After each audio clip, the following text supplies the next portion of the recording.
me say kura no de aya na misro no say wo say covid no ene apomuden ho nsem say de keka ko no bia na doctor bi na baby nurse ni bi na baby na ye frɛ ne ya kyerɛ de nurse ni bi nya na doctor ni bi nya na David so I don't know ye dey to me nya yusu ye pe ohu nti anope me share yellow a me de mama kyene mabomachi pam chopa me yellow na se kyerɛ no no me dodo me timi nya yusu obi akura ntimi nya yusu na mom me yellow ne say me de mama kyene na mabomachi me da masese matie na sopem. Okay, so someone would to join the broadcast and me the but Sax Bossa, if I got the name right, I know you are hey sir, hey your boy, you know. Yeah. You can say I don't know ya tente benana. I'm pedu there no boss. Sax has it. Sax. And the tree ye dey. And the tree. I'm pedu the tree ye dey. The one is on Okubusa. Everybody are tough.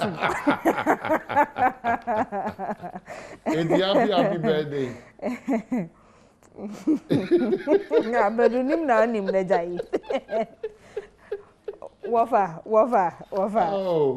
Mesremo, on the asema beto. Madaruma, we dey nyamia, well be Kofi Ampedu the directive bedroom. What say? Sax, a fidia, ye dey bonyom, ye drobe e bonyom film. Na ye ni na kandi e wo ho. Enti no, onu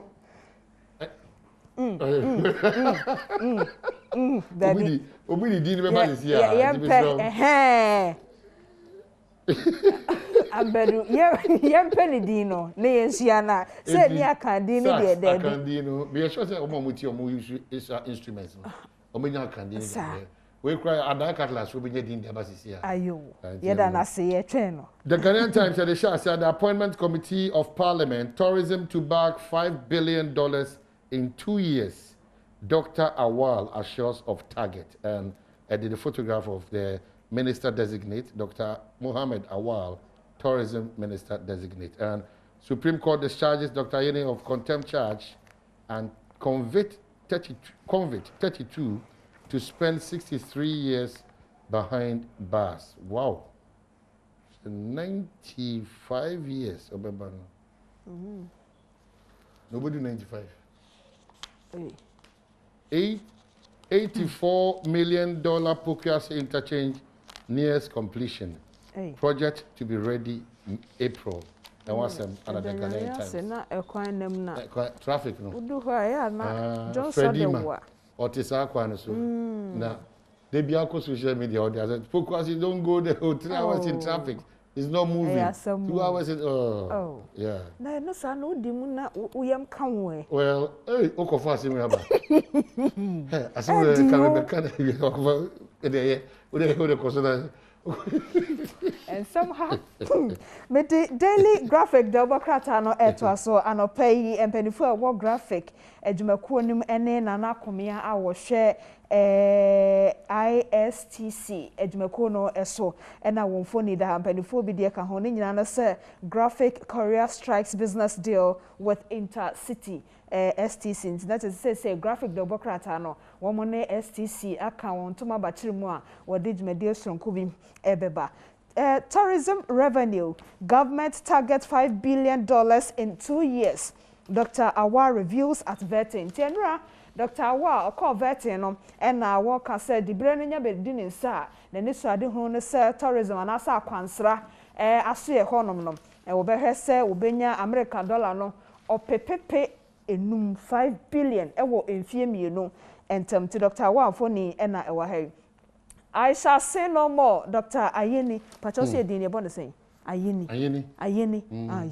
Yo. Until Dr. Ayeni na catch Supreme Court to say 1 year boni biu. Daily Guide say President takes first COVID-19 jab Tuesday. Until Nyame Adom Benade there nim no Ghana man paying vaccine diaba no on the medical DCC ta. Na megiri say no ebeboa amanipa dodo no leadership example exactly Tuesday ibehu sa Housing Authority proposed to reduce deficit and government clears ECG debt. Big one. Involve chiefs in land resource use Ochehene Anakasei and Mahama petition strange dismiss it easy and almost edi on sematuja. The Chronicle, the Bokratano Ekra Ora John Peter Amewufoni Kakrawaha na sama waka efane hono ose constituent loud this year for his achievement. Pacho there be eno nye Ora Mewuna semno. Asama Chronicle eka fani foni no hano peno say PDS deal fraudulent. Amewu insist. Is that PDS? Seven koda yo. Okay. A war on LGBTIQ. We will enforce and respect our cultural values. And ora wa so kotna veterinary committee nanim no and na won bisa no saa de hu asem no so ka se David da ya mamre ne ya mane e wo memo no ye de ni die ebema saa de no enti eno hu asem no ora Joseph Boahen edu and oye panipa woda kokobo de jimeko na no na Adom Chronicle say Ivorian paramilitary forces harass Ghanaian cocoa farmers. Okay. Chronicle daily. Yeah, to us also the new weekend crusading guide anymore say varsity for sports development in the offing minister nominee assures and Slackfest for Director General post NLA Director General deputy on coalition cause as lobbying intensifies, but LMC says both must go. And what's some other new crusading guide and so the Daily Statesman also dear in your Ghana to get $20 million film and music studio. It is say one more a trasene now one more to a new memono or mine baba studio casia the amount one who canon a best from America dollar no or pepe a due no $20 million in tea and no was some and pay the Daily Statesman a boho the room. Go and say no more. Supreme Court forgives Dr. Ayini enti ehwasem enie. Na ochehene osaje for amwetio for repenning and the team fifi hey ene na bedjafo na se ne mpanifo bi one won ewo oche memo ahimfie ena wo mufoni da ha asem no say involve chiefs in legislative decisions. Ochehene advocate enti ochehene ena wo to sa na mo yi se mrahyehyemu no ya wo mo emfa aban na ya womonfa ahemfo enka ho enti anopay Daily Statesman and ebosa amane we nyina. Okay, so yeah crowd nyakofa kase bon but from Superintendent Kodia or say a happy birthday to lovely twins Joyce White and Joycelyn White or Aguna Swedru is from Superintendent Kodia. Happy birthday and come on and then Sax Bossa also good morning, happy birthday. Oh, me man, happy birthday, pa. The kofa kase bon ma menka no achire da go kensia bro na fe ahun sepe efisem ana empese mu memory fi say Zoom funeral. Wallace mamede Zoom funeral. I don't no. E be no Zoom. A private. The people and Coco Frudia and Koye, the Bibia, and Yamana Yako, Professor E.K. Wallace, sports, or multimedia, and say, Oma America baby, a radin cow, Yame, on Sunday. The Samobia and Tuprunko. It's just unfortunate, but Abanasa. When the Indian Momo, Chedo by calling to wish him the envelope. Yenye envelope show your love in that aspect. Na ya fam one. No my home man can chronicle quickly. The quotation and now the Proverbs 20 verse 17. Or say bread gained by deceit is sweet to a man, but afterward his mouth will be full of gravel. Okay, and one no. Into your focus bono. Diamond China de bro.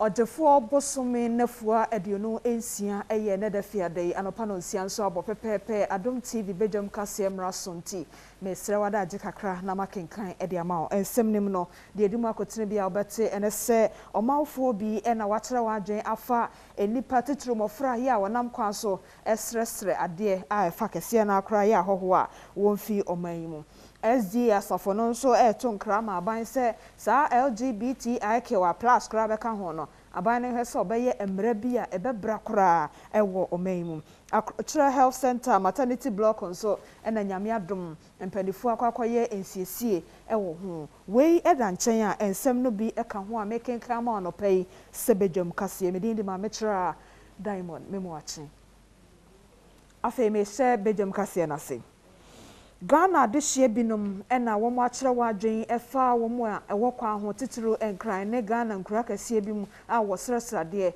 ɛfa kɛseɛ no a ɛyɛ mmɔfra na wɔkyerɛ sɛ ɛtɔ da bi kora wobɛhwɛ mu no na wɔn a nam kwa so ɛsrɛsradeɛ no wɔn nyɛ Ghana adehye mpo na mmom ahɔhoɔ bi a wɔn fi baabi na aba wɔn mu ɛsan sɛ ɛmfɛ di pa ne anuonyam ɔman no nti mpanimfoɔ nhwɛ na saa adeɛ no wɔmmra. Ami, your frau saying Aisha. He na ofri ba aman mu ha. Niger. Edi ejuma na wo ye. Esreska. Ade nti na wo ye sa ejuma we. Mo ko Niger. Never. Na wo ko school die. Na me ko friend school na e bagana. Isi a me ko school. Inti sa wo sre sika sa na ya wo nsuro se ka bebo. Ebi nsamu ye, nsamu nye. Ebi kraka bom mo bi su debi. Mi kraka bom wa. Seventh-day Adventist Church, Mitre SD Asafono, and so actually wana jona efa LGBTQI+. Ehun sensem no, and I was raban se sa and sensem no nkasa ensemfra enti aban hwene nmanum ya wonfa mrabi e ma bontia ebe kasa tia kora obi ntumi emo howa. Nyanji say government way asina adwini pi say ye hia saa niema no e wo Ghana mamu na yenso so gay so e wo Ghana mamu ene wo hwe de aprotifo kora ya ama ye bo ato ye yam say eniema ensem fata no yemfuofu aso ye bese ni nyina ye fa saa kwanya so na fei ya se ye nyina hu nkran say 7-day Adventist Church yenso akwanya yenya ene say yempe saa setena no oba ene oba eda bema ene bema eda yenso so enti efi say ebraso say Ghana man mu de yetu saa niema na se efri hokora ye asorefo ene asofo no mum ne betimi asemra kete atimi abra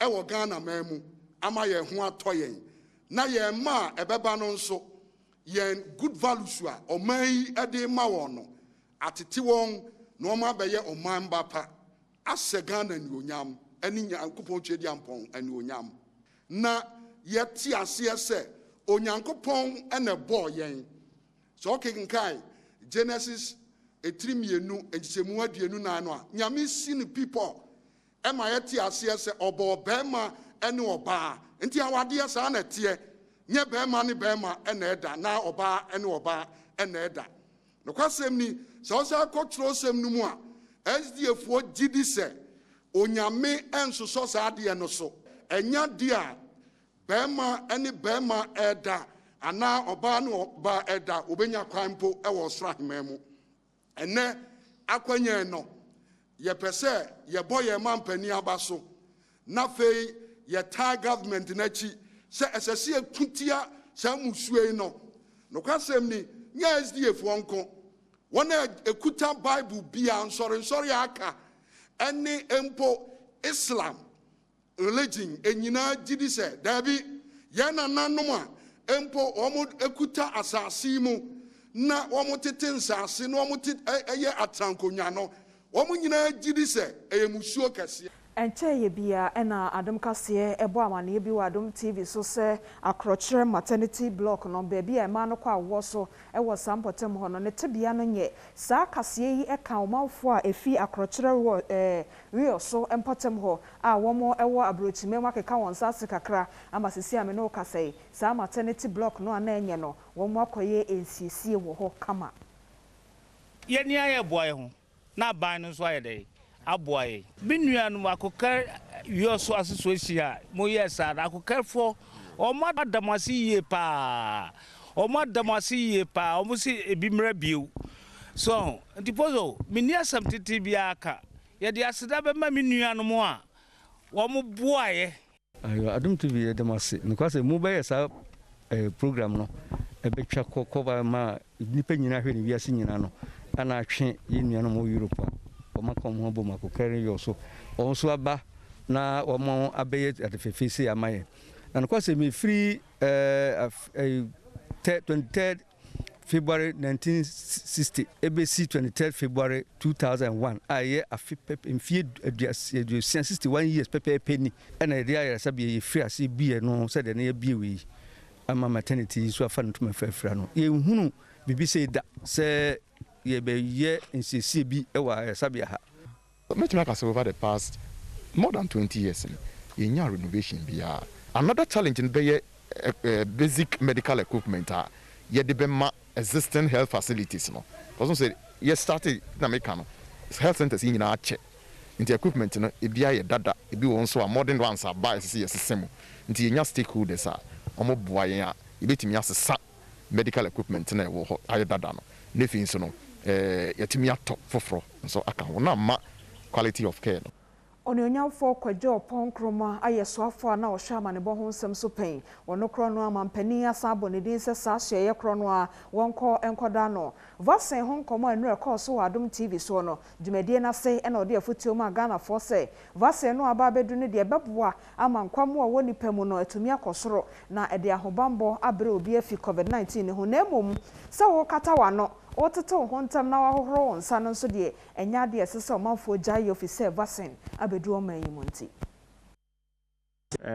so far wo hwe a beye sensia o senso se wotwe na wiase nyina atumi aya na omo ya na ye test yen testing wie ya ye mfa mba embegu babia so bia emfa bi de aya test awie no kra no nipa dodo afa no ne ukota se ya nipa dodo afa ewo Israel ma se Israel krampo no senia nkofo nya yare ni bi no kramfom na yare no sa enro we a yetumi ayi de boa ne se ye de wowa sempo emmoa ne bi enwa wonyare enna ho eno nkyere se emmoa ne bi emmen wo eno nkyere se bi a emmoa ne bi ben wo na se wankasa wa hoden no eni soro a bibi anya wo but ye de wowa se empo emmoa ne bi eben wa wonyare ho eno nkyere se bambo ahodo a wo se wa wo bo wo mask a wo nsa wo hohoro na emmoa ne bi ammen wo no ubejai enti eyade a wiase abodi mu nyansape mpanimfo Ghana abodi mu nyansape mpanimfo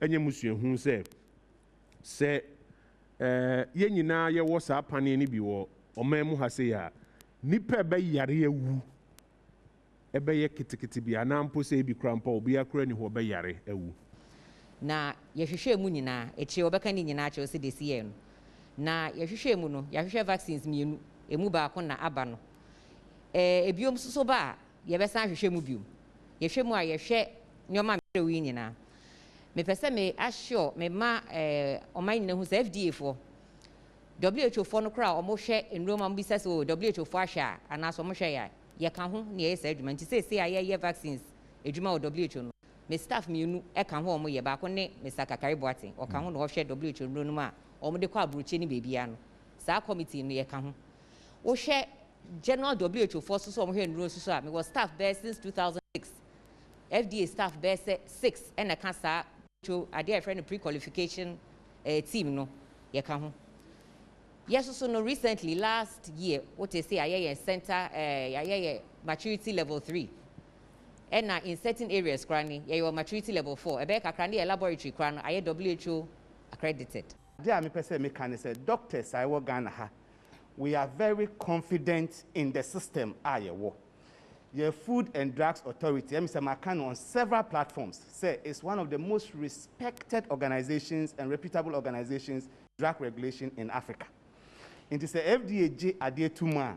We have absolute confidence in it. The government set up a technical committee, and this technical committee, the EPI, expanded program on immunization. Omuna omashe amaya vaccinate ye manina ewo Ghana ha. Yatu ya rebin mukrasi completely.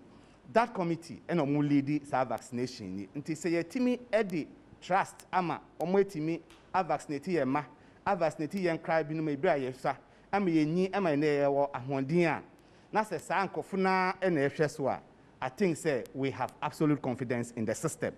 Ghana for National Commission for Civic Education be bo vaccine hu dawro afa kwan ahudro bebre said the Ghana for nyina te aseɛ na akwan no ebi ni sɛ yɛbɛyɛ da ubɔ dwumadie sɛ fa ne sɛ radio so fa ne sɛ television so sɛ wokɔ yɛ nkuo nketewa ni mu a community information centers any community radio yɛbɛkɔ hɔ ne akɔbɔ ho dawuro afei so yɛbɛyɛ deɛ frɛ ne sɛ community engagement yɛde bɛboaboa nkurɔfoɔ ano kakra ne akɔ hɔ na yɛakyerɛkyerɛ wɔn afei so baabi biara yɛbɛhu nnipa sɛ fa ne sɛ woyɛ asɔre sɛ wowɔ kramosomfoɔ ɔmo esuasua adwuma ne adeɛ nyinaa no yɛbɛkɔ hɔ akɔyɛ nteteɛ no bi ɔmo ate aseɛ War Ahafomantam Nimuso Malfo be a war the Adesredia to National Commission for Civic Education, NCC, for Nimsa was wrong, and Churchill be as a year womantam Nimo Malfo to one say, now who was saying on a debine, Mo Yakuma Pama on who crime or the war was wrong 1 yenasa. At the Mecca say, education and cry, education and cry. Because on say Ghana has say on WhatsApp and social media, na nyo be air trend there say abrofo no etime de nyoma ehyehyɛ capsules ni ama manfo bebre na hu dinka Ghana Health Service no supposed to educate us more. Say the way na eba no see we agya to man sana etime de e dey ama manfo. Because to me no I don't think say ekoyi and most of our people will never maybe take that vaccine. Because unless I educate you or media, I think it will be a come. Media education and Koye MI because education or second ban sorry and now mosque and now umba marketplaces. No meeting be kasa chere no ye hu adro na ngasa the dwumadie potia betimi aye ede aboaye but so far yen shedan hu bibi biara mfa adro no said ye be boaye no ntiama yesuro si ebe wo no education no dey metima ka say e form ti aban no sorry nyina na ye nyina ye nyintum asane ya wo education dey e form nko yi na so enye too late nti say e best Ghana Health Service NCC e ba vaccine ba ya ehia health expert ti esre ma say o mbe call mosque market dey na say na market dey have Kenya say ti say NCC for be call market no ma ko e ko educate ye market women men no o mate vaccine na say na ebra Adom kase ekopie NCC for ase wo hono no na ebra Adom kase ekopie mu ewo NCC for ase a ewo esutifi etifi mansin mu no kwantrofo wo hono ene Adom kase etwetwe nkomo na wo kire mu se de omanfo yi kase wanya ho nkyertwe ema wo na aduru won pese obewo mpo no wotimi bewo bi na eya ade omo de omo gitu mpa ne sa enti de esese omo ye no omo be yeah vaccines na asem de and the ya na young regional director by training on the vaccines. And the Yaba Casa from on our normal education field. When they are attack on so na schools in communities in other places. Until whilst you're doing that, you're more for vaccine was my American so are part of our project. The can not young education and the pet. Na regional data be educating and I'll be training no. Badwam kasia no we so na midana mede esi na nana kwaku sampene yo dikro wo boase asankore ochiamia makoda kwasa menka cho se oma awoda papa busia ena kwaye eda fiada de mede Badwam kasia ne si he agokansie mu nsembebo akwam eno so achi ahosepe beba wakwam sister Sande bi e guide bebro efise mo nso ibedi nkomo na afi pensempense mo nso atoaso koso ahwe Adom TV Badwam dwumade live ewo Facebook nti TV menwa obetumi so ahwe wo ho mede de ma me kira Diamond memuache edase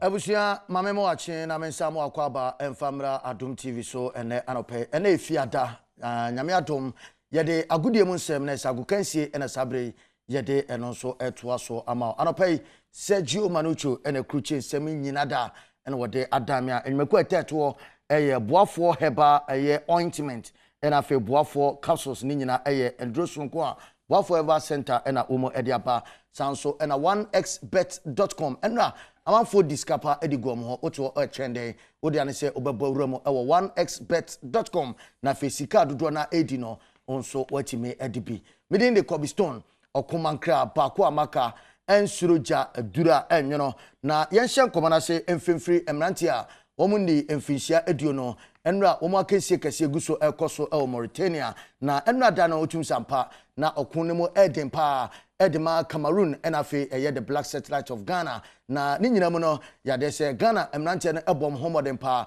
after say na yabo 90 minutes ubia entimi anhye bi extra time eno mo hye bako eno achi no na esetimi ebo penalties a Ghana edi nkunim eka enan ema Cameroon achi mu mienu na enra no sei enana etie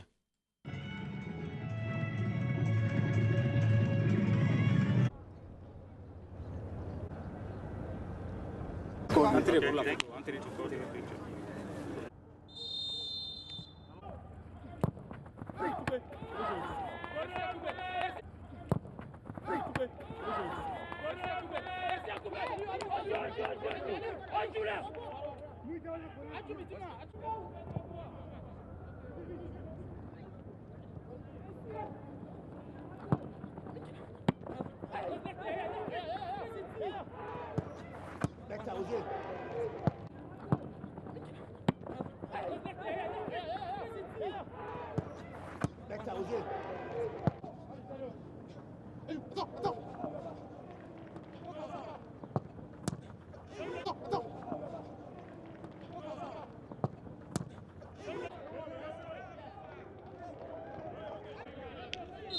Get ready, I got up.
Awusianti na se enrada de koso Mauritania na meno ekase de the Black Satellite of Ghana womo ebetonsa afi Asia eye omaya eno eye Uganda na se no eye semi-final game Uganda versus Ghana emu bedin ejuada ena sa big game ebetimi atojo ebekom na yede honsem nyinada enso etimi ede abro afi yemomremo ne yemra fie mbedi enkomawdo a eno nso etweguo unim se enrada ena osoafo a ono ena eba behwe embabunu ene agudie ensem so na se honorable Mustafa Yusuf okọ vetting na ohwe ensembisa ekokọ so ene se de na enyano no etie na dodo na ena epiepie mu ena no pay de de etudwa ede amapa eye Australia unim se yebekọ ne yebeba nyina no ya na visa honsem aye bebrebe papa na chiemu a wonde nyame ya dum na obetinam se sports minister obema sa enkrata na yede ba monten na obia atimi atibi yentie se de a wodi nchiremu no etudwa.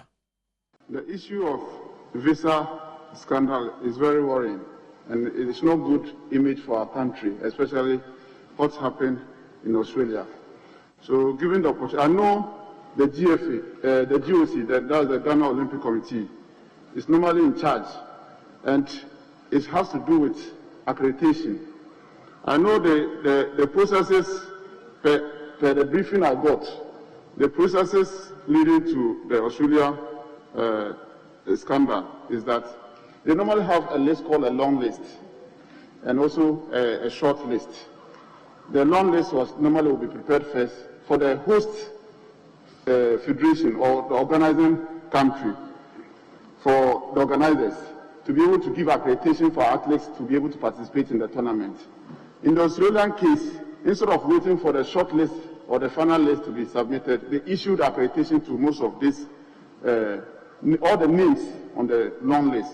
So given the opportunity, I will engage the GOC and the National Sports Authority and ensure that, and even the host nation embassy in Ghana, so that we'll be able to ensure that only vetted athletes or sportsmen and women are issued with visas, so that we don't find ourselves damaging our image in this direction.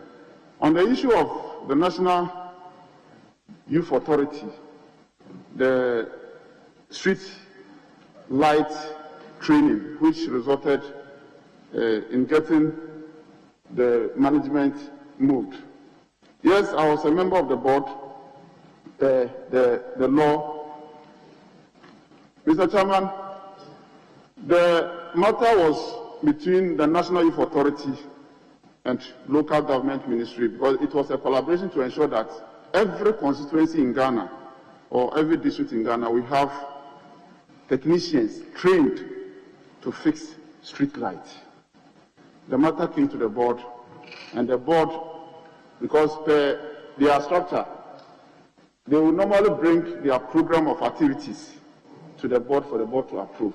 But as the procurement process, the board is not involved. So I know investigation is still ongoing, so I don't want to give much information. But given the opportunity, I will follow it up to ensure that it doesn't occur again.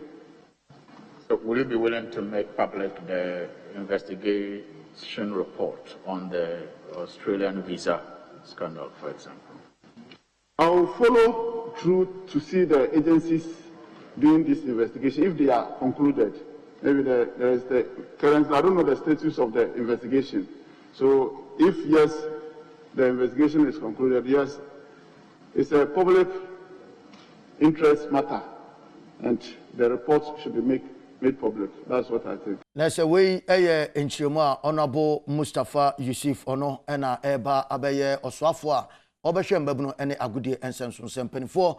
It was soon said, and some of the two Janina Sabia Tosuma, na ya decide Brennan so etime amana ebedi eche no wie no wa mana so a opening esande to jase obekania 2023 nyame ya tuma Ghana na eba abe hostu African Games a ebetime atoja no ye ba be si be say 50,000 capacity stadium na no na opening eche ma sa stadium kese no nyame ya dum na wo ba na ye si wie a obehwe se ye betene no anase be convert e de aye asuapon kese pa ye ka ye sports ni nyina na opese usua ho ade a obekọ ho na onso wakwaje entity. Make sure that we revive the inter-school festivals, and there's no PE teachers, people who would train these talents. Then it's a big problem, and that is why going forward, like I said in the earlier answer, after the African Games, we are going to use those facilities to establish the University for Sports Development. And this will be a platform where we can train more technical people, coaches, referees, so that they will meet international standards and also be able to harness talent for our national team and also the teams that we have in our league. Ebusanti na se we eye enchirema openino wode tuja openia wote se wo kasei eye Honorable Mustafa Yusuf wono ena nyame ya adom na bibia kototia obeba abehwe asoya ehwe mbabuno ene agudie ensem so afi yenku yanim ewo Ghana Premier League no enra na enyade a eda form kra enso honom onim se match week 16 ashase anesa akansie ba ko etodwa na Dreams FC womne Ashanti Good ena eboye na Dreams utum se de ubepie mo ewo dawu a omugina mo na so pa enra omhye Ashanti Good de kanan ema Ash Good so etime etimo bako eno ye match a etime etodwa eno achi no Kumase Asante Kotoko na mpanifo ehwenim se wo mu akansi a wo so ene Beche United ewo no enka no so ebetime atodwa badenra enso binane a eto be se 15 minutes pe no enso no entime amabo no ankoso ni nyane se Accra Sports Stadium obehwe no na pitch no nsuo tɔ de a sɛ yɛ lay pipes bi a ke bia bɛhwe nsuo no nyina fi so na yɛde mfidie baako bi bɛfa so pɛ na nka yɛtumi abɔ no wei no sima bɛsɛ dunum a nsuo no tɔɛ no ɛnya deɛ sɛ ɔman mu yɛtumi esi akan nti no mpanimfoɔ ɛhwɛ anim sɛ wɔn de da akɔtɔkɔ ɛne bɛkyɛm game ne bɛba so no wɔn de ɛno nso ɛbɛto dwa na afei yɛn nso yɛde akyire ne yɛde ho nkɔmɔ nyina da ɛnso ɛtumi ɛde abrɔ still ɛwɔ Ghana Premier League ne mu no maame fa nto dwa nyame yɛ adoma ɛnɛ match kɛseɛ baako a ɛbɛkɔ so ɛwɔ Accra Sports Stadium ɛyɛ Accra Great Olympics Oli Agosuwe Oli Dade Oli Womfre Ye womo ena etonsa ede afa brekum Chelsea na omo nso etime ede arentam so a enye match a eda fom kra nyame atuma ebesan akom na ehon sembia so no yetime ede abro anopai fandasia no former Boafo Herbal Center womo ne Boafo ointment de bia meka wansem ekiro se ointment ne de oye bema wo oye oba wo obetime ayusu emano edi siesie omo ho ema redie no eye kama pa but then mema ne so a mo hye shoe no ewie anase wa hye socks na wawie no beba na sebe enka wom no wote ointment ni bia na da ye onantem wo de fa hye saw na ne ho bia wo de hye mpaboa no mu no bonsampa ebeboa pa ma no so etimi akoye e de ama Boafo ointment and afa Boafo capsules ni nyina no okọ pharmacy shop biamu a obinya bi ato ama no so etimi awie payo pa enso e de ama afa yenko nkrofo man so na yenko hwe seda ensem esifa etie makachiro se 1xbet.com www.1xbet.com.gh Mr. Makan visit na hwe www.1xbet.com.gh nana kwame visit na bowo computer ne so anase phone so na nei ubediska ameno so etimi awie payo pa de ama entina ho na ye diska ne wie a na fe na ohwehwehwe enkrofo anim da bi me so so bomode ada so so betimi adibi eye 1xbet.com eno na anopai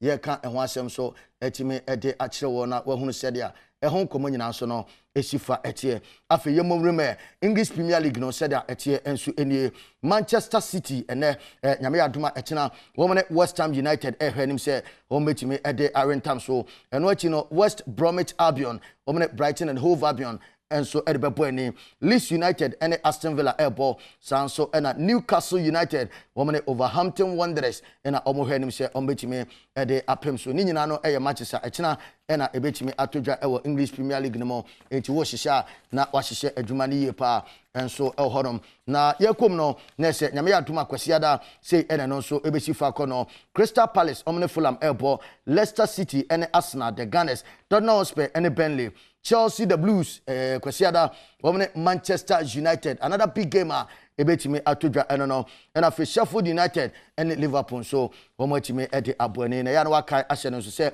on the 1st of March eye Eduarda Ebe no ena Everton ene Southampton game no ebetimi atodwa ebedi akiri na yede eno so nkomo nyina so no yetimi ede abro yemonreme ewo eye Spain na okọ Spain dia na se Spanish La Liga no ena achese eno so no yede ehonsem edan wo na wahunu sedia Spanish La Liga no so emunsem echedia ene nyame ya adoma Levante ene eyempokra no Athletic Club Bilbao womo ebetimi ede aboani sanso ena eye echina matches ebetodwa no sei ena no so esifa eche ehonom Eibar ene Huesca womo Edinburgh in terms of sanso ena Sevilla enso ene FC Barcelona womo so ebetimi ede aboani afi eye the Alaves ene Osasuna ebebo sanso ena Granada womo so ebehia eye Valencia no mo so etimi ede apem so we munyina da eye matches a ye hwanim se na wotwe ewieye ebetimi atodwa ewo nkrofo aman so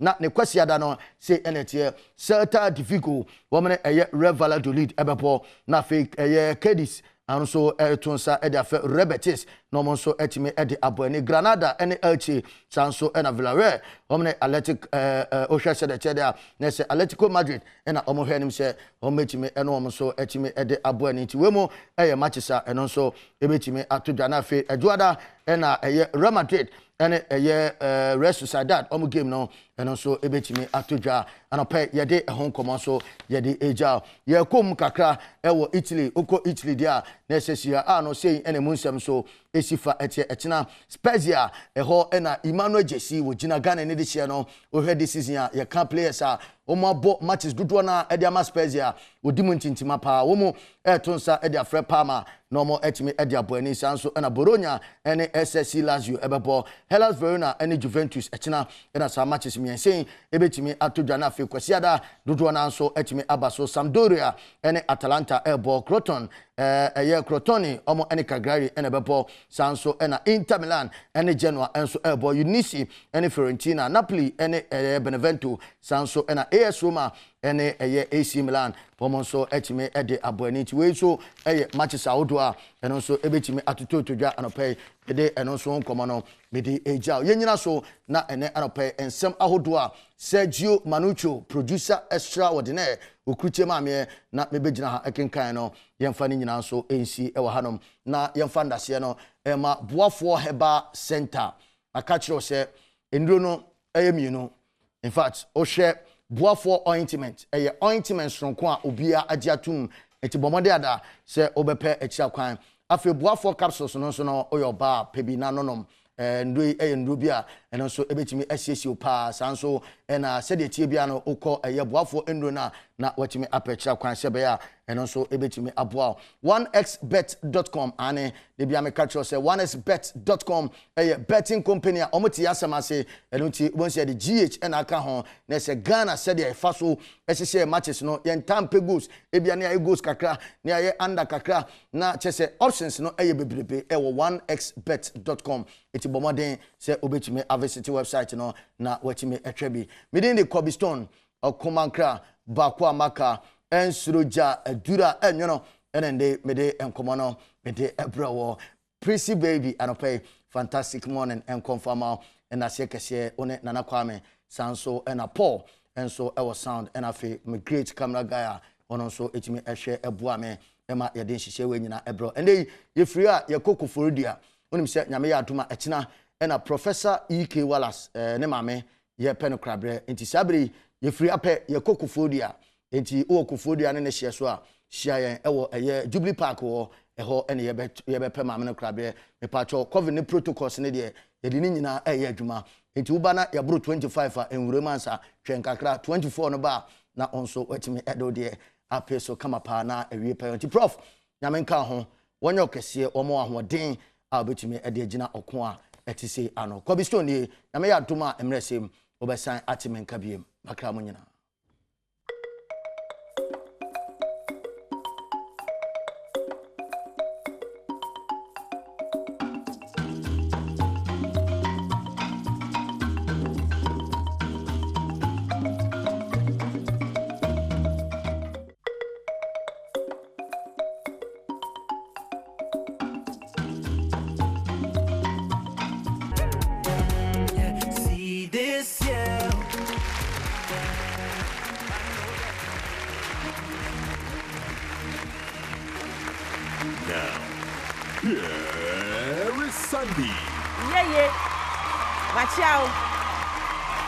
Shonko eba ho se pejumedie su Badwam se de akwa nie world of entertainment de hase maka ukotie obi fela eba ba bi na fa ayemu a chia wonom gen se hwan ya den enti hanom fela nko hanom ne authentic fela na sanya Mr. Drew HM said this year no we no come to play ebi mo amane sa obeje di se yesi afi mu afekra na February kwa wiye so omudi agro na yo se beef ekoso yina ye beef ho enti ma metna ha nka ncha mo se nkofo bi ahye hu se sini na ye nya bi ntwa red carpet oba akwadini din wo so a ebi nsi enti se ni nyina ye beef nation bonsemo mo yate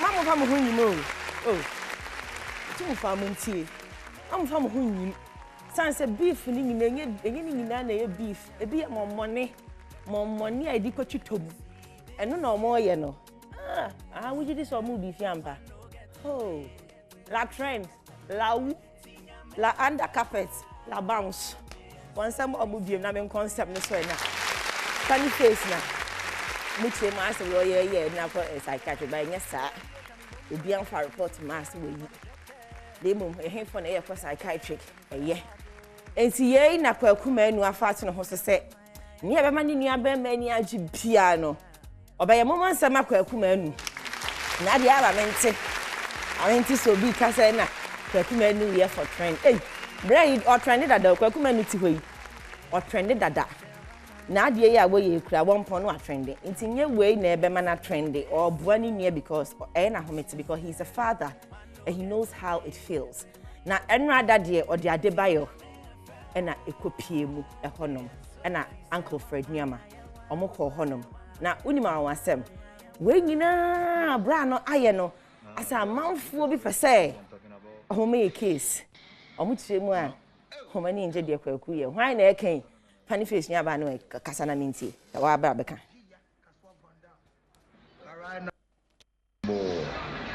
you guys are ready to see what I'm talking about? No? Oh, how? The wrong person. No. This is the woman right here. You know what it do here? Kaswa Banda. All right now, I look some way with this eye, but it's about to go down with this eye. Happy birthday to my homie man like I did, boy. You know how we do. Thank you, bro. I'm not keeping hair now. But my hair's like Kilimanjaro. You know what it do. Peace. Happy birthday, Adebayo. Thank you, my bro.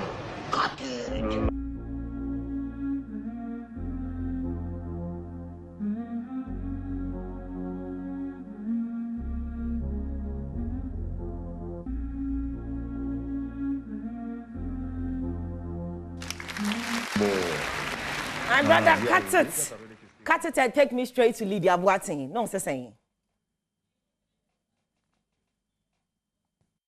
Yes, sir. Yes, ma'am. Me pese mi bisa kwaku menu say. Anya bia senya last week oba hospital ho anko nimi ana. Minimum da. Na onim me. Funny face no opese o kire yen say wo do funny face ni chen yen a. Ye mi nua no. Anya bia wonim kwan ofa so koda hospital. Me bisa oba hospital na wo kɔ no. O man 10 cities and 1 city cross here in Fanto Dromano. Ana wabe fan akotena you wabe twitwa ne de na akotena YouTube. Ana wo DJ Huska. Na be ka chem say wo do no sen yen. Hwe the fact say yen kasa nipa obia ntasukoko wɔ nanum o. Nanso no yen pedede. Okay. Esan tete ye de ba yen ti yen pedede. Ye de ye ba ye se ye be pagana fo chew. Nia pa police fo chew anu ti ne ye ba ye. Wo wabe gye ne hu sika dia gidi. Na onya bia mu so ni anya ho sa wo ye chen nabusua kwakwa yi sa videos na odi agu YouTube ni nyina free ho anya sa meme a block you so oni mu a ana say my brother ka say nyame asese ye ba ye di ka kasi abone ma mo say ye ba mpa so ya be de ya bedu we be hu me nyame ni agi sa isi akwade fina wa ye kam o yes isi ade fina Abraham the dream. Amen. If you obey the thank you for being a brother. God bless you. I'm so life. That's it. Till I make come on them Bible. Then I follow. Don't too much.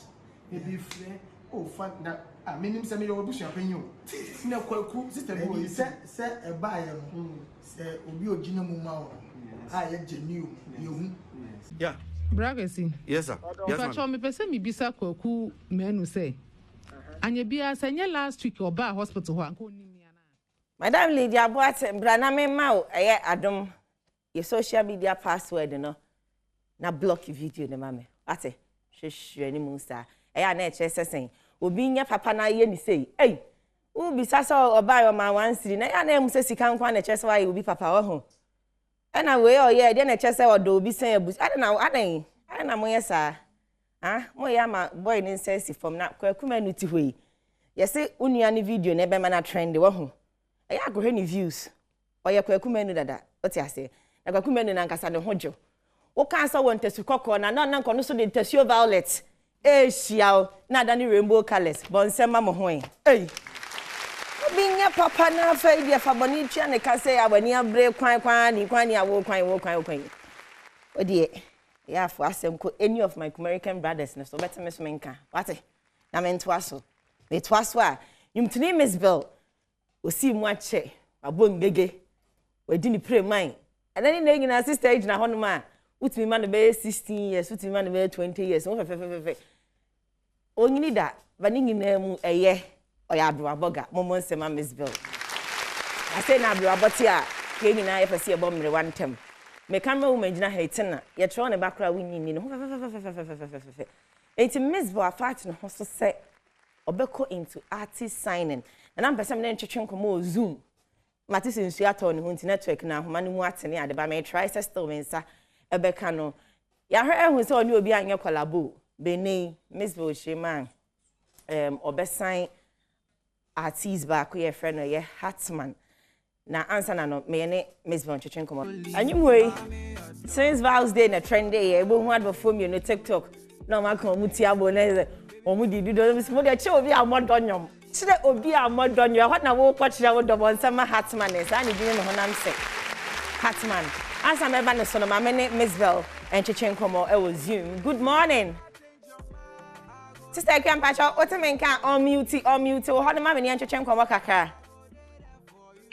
Good morning otemenka oh me ton ka se mpacho na pom me pacho boko no pay dia ya da se wanyamre e de twetwe nkomo minim situation e wo fie no but wanya da je ne twetwe nkomo me da se bebre me se be da se na Miss Bill dia na e inspire kwampo se first of all no start a record label.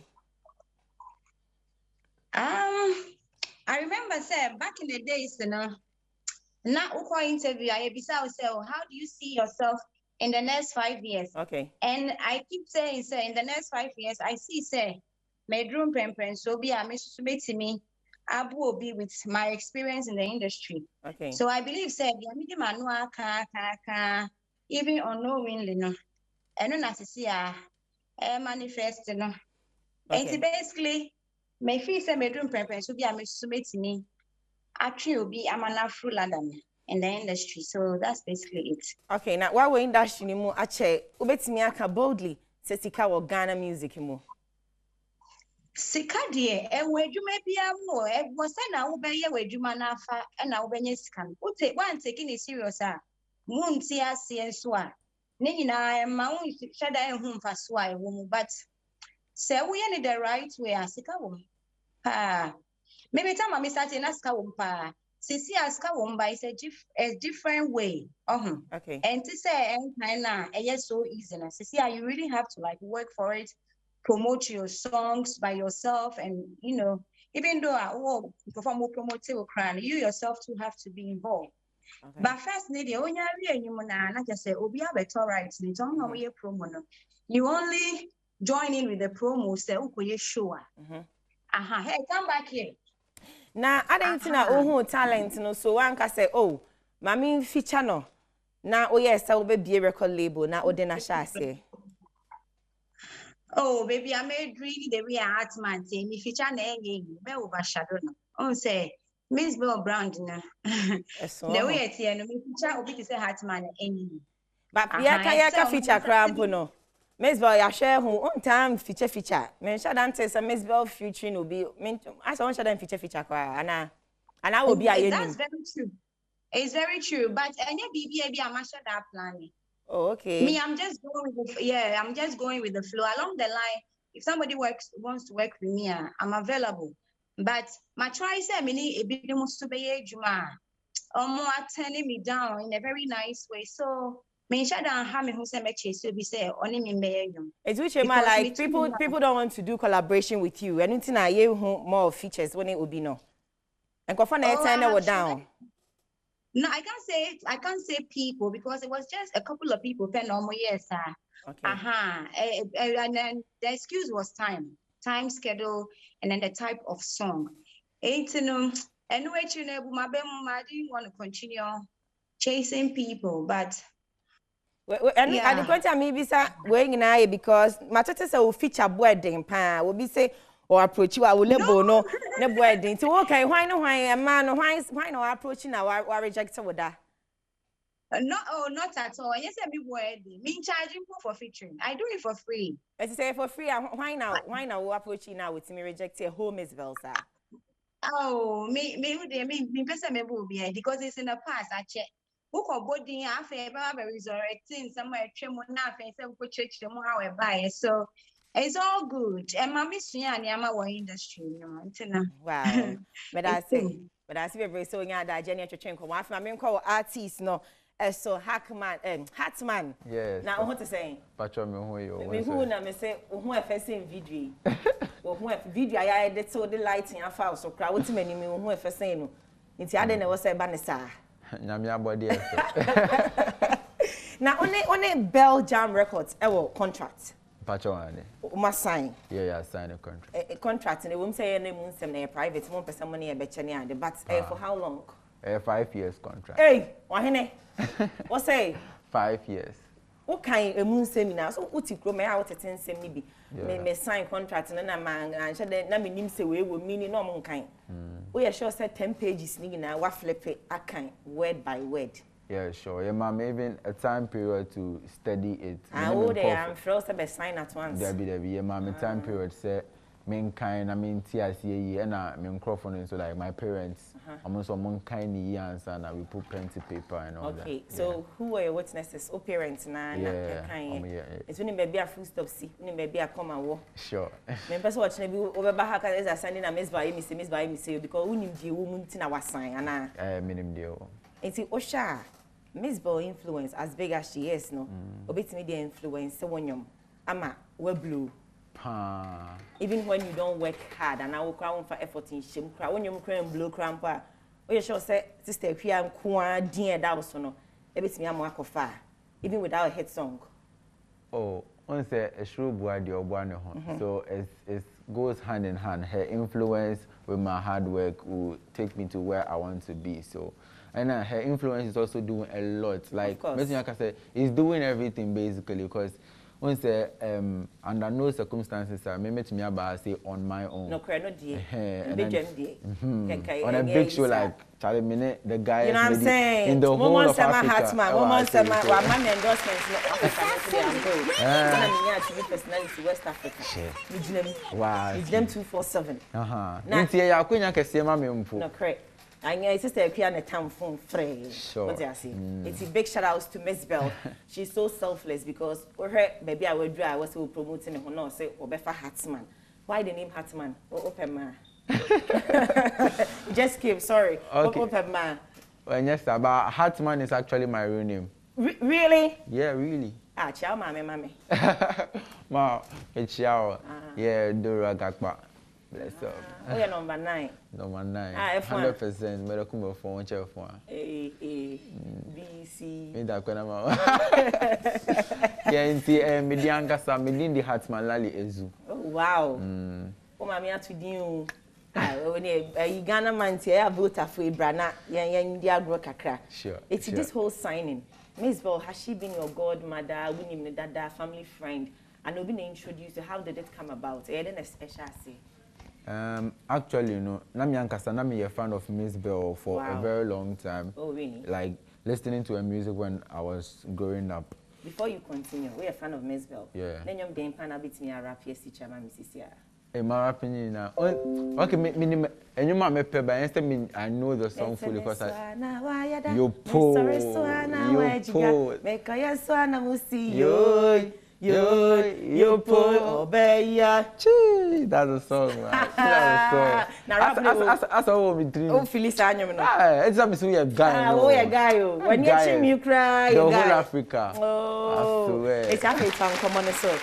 Now, what's it about the sing? And I Miss Bell sign you. Michelle and Miss Bell on the 26th of July 2019. Okay. Our Angel TV.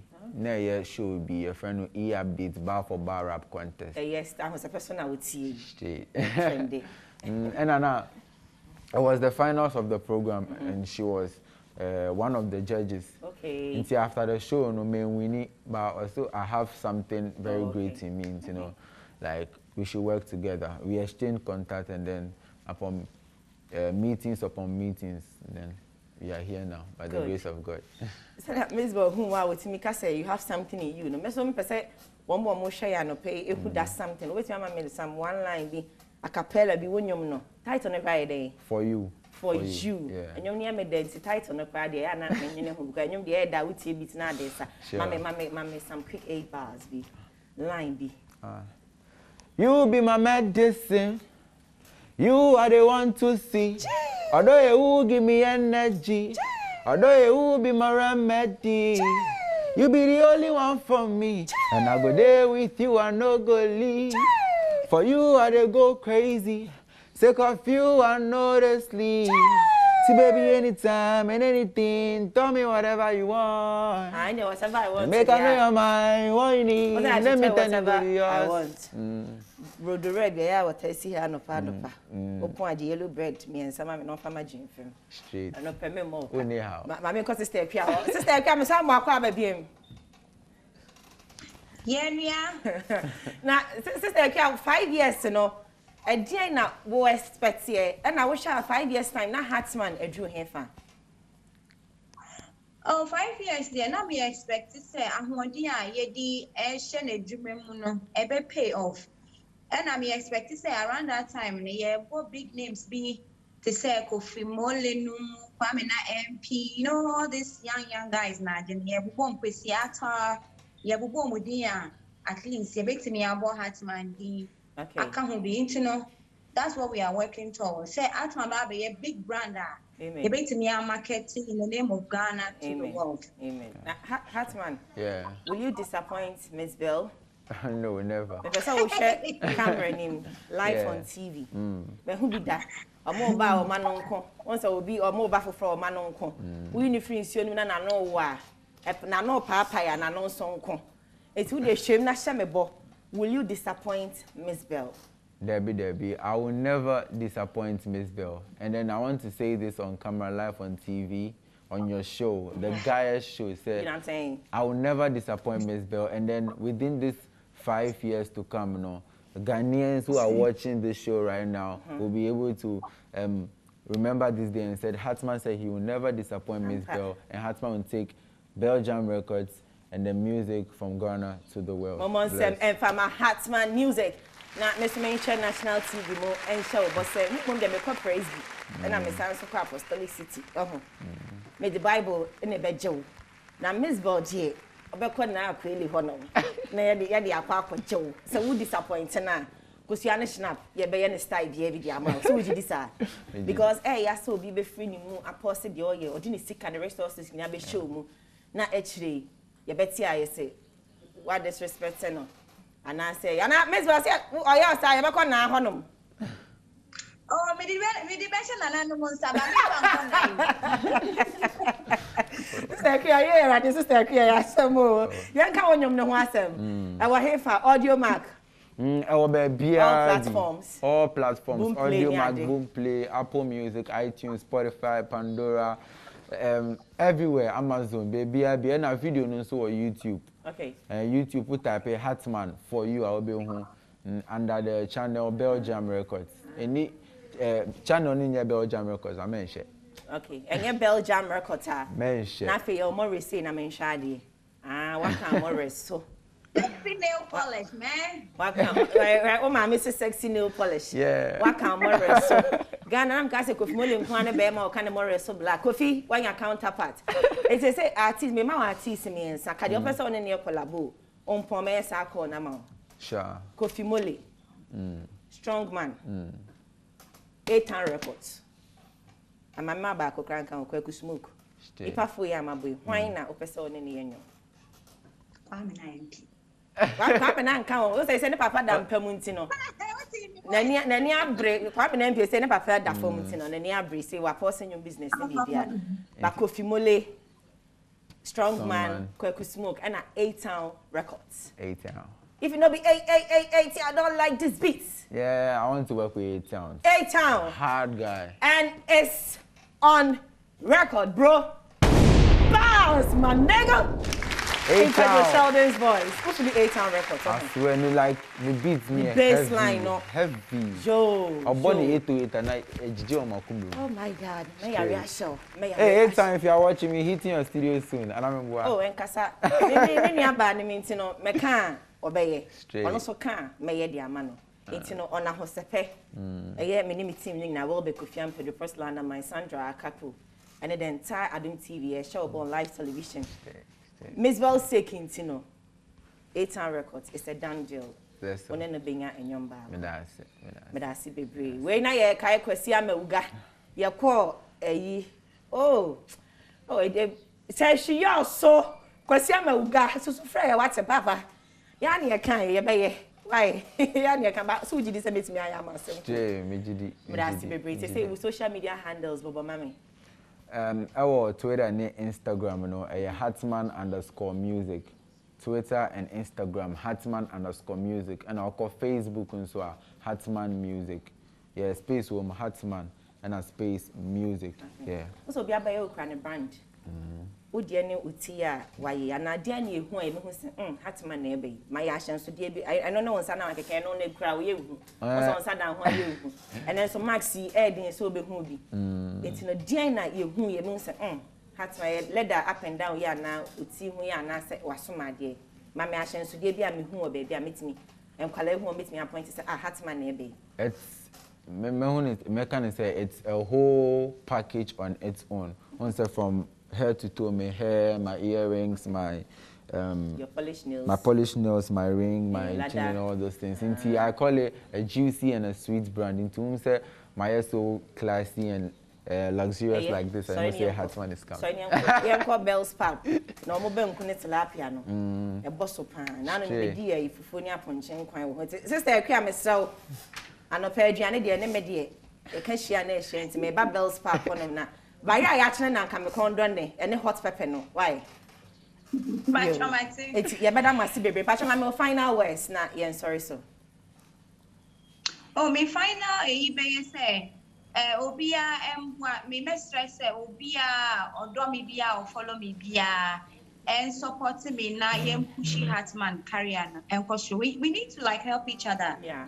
Ain't no feeling mon share the videos no mon share mon fanya mo TikTok na mon share them cry na mon ma mo ni to ending the chi mama that's it who kro na say who Hartman wo kwan boni bi so a oya wo pasa na oya me ba na me chacho what's me I want me scrutinizing no and I said trying the video secret na fa send me that's it Hartman yeah that's it so nya da video houses in supporting. Yeah, that's it. But that's so nyadaje. By my word to you, never be ungrateful to the hand that feeds you. Sure. Why men by 10 sana if you do because talent does so. Or I just know so be found there. Yes, you who e beka. Me show bo. Me who am meka but don't feel a bia. Why? Sure. It's Hartman music in no echechen en komo under Belgium Records. Yes, Sarisa Masha Kokoya Hartman ashe tuntum eja mekwan Ghana photography industry no Adie ato wonu any pa Bob Pistol. Yes, America, you in the building? That's right. Inay, say that's sorry I answer asem papa. Sending out our condolence to all the entire family. You see, the Pixels is now out of coverage area. So I'm na mama shedding Emamo Jaco Shon Kokra. Sidan come my producer Sandra Sana Akapu. Tana ene abranti afefe jaha eye camera Emma Lizzy Chimenim. Bright sound, bring up yourself. That's you, baby. Well, be Kofi Ampedu. Na se machia eja Georgia or peace and love. Edum udu sambra ho ako straight. Won't say peace and love. Kona ko di me papeja na me sheni mobile money. I'm the guyest queen. Has my yemon boza ni empon. Ushi amo kroma no amame. Boza. Yeah, that's it. Ghana for your friend man obi make us free Italy. Pacho namiti go for man some ba abuchi I had the tomatoes are am titi but me okay my gum nice me request ni mama madam for na ke bia ono free mass na better Ghana but why stand the camera and there was also transformer madam for Marik ana madam for kutu oye de do catch enzo nja de ye me da ase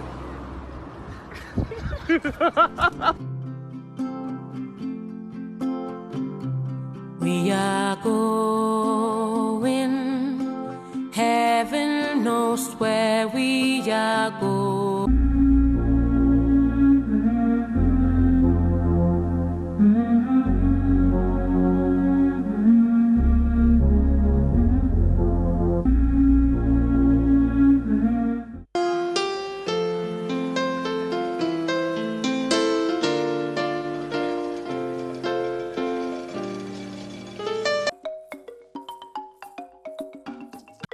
ene da fiada ni pre no so ni amene wadi ahia wo bedwam dwumede so afi ye fisem komo twetwe no aduru so ye de da se ye de na se ni bi ma anwumaku a wo mo ada romanti ye wo sa kwanye na me de na se ni bi so e ma kobisto na no pai wadi agodie mu nsem no aba besomo kai se na wo che wieye e na Professor Walanyo Wallace ni maame e da fom okofo dia abonten so nti ye nkosiem nipa dodo nti line no so nim dada anye envelope a fita no a ebetumi aye brown eno so kra de nkaye pa na se momo wahu ni nyina ye beje ne adase asere nyame nsira e de ama yenim se modo prof but ye nkobo dompem ho mo amunim se covid adaromenti ena na se no so me de bi ma the guyest queen ever sister Sunday be a guy no pa no so de ahosepe no abro style bi bi matena se efisem ye di nkomo ye sharp mo de fem fi se ye ni beje ye beko ye nyuma so sika bebe fie abrabo ne beye ye da agese ye tiapo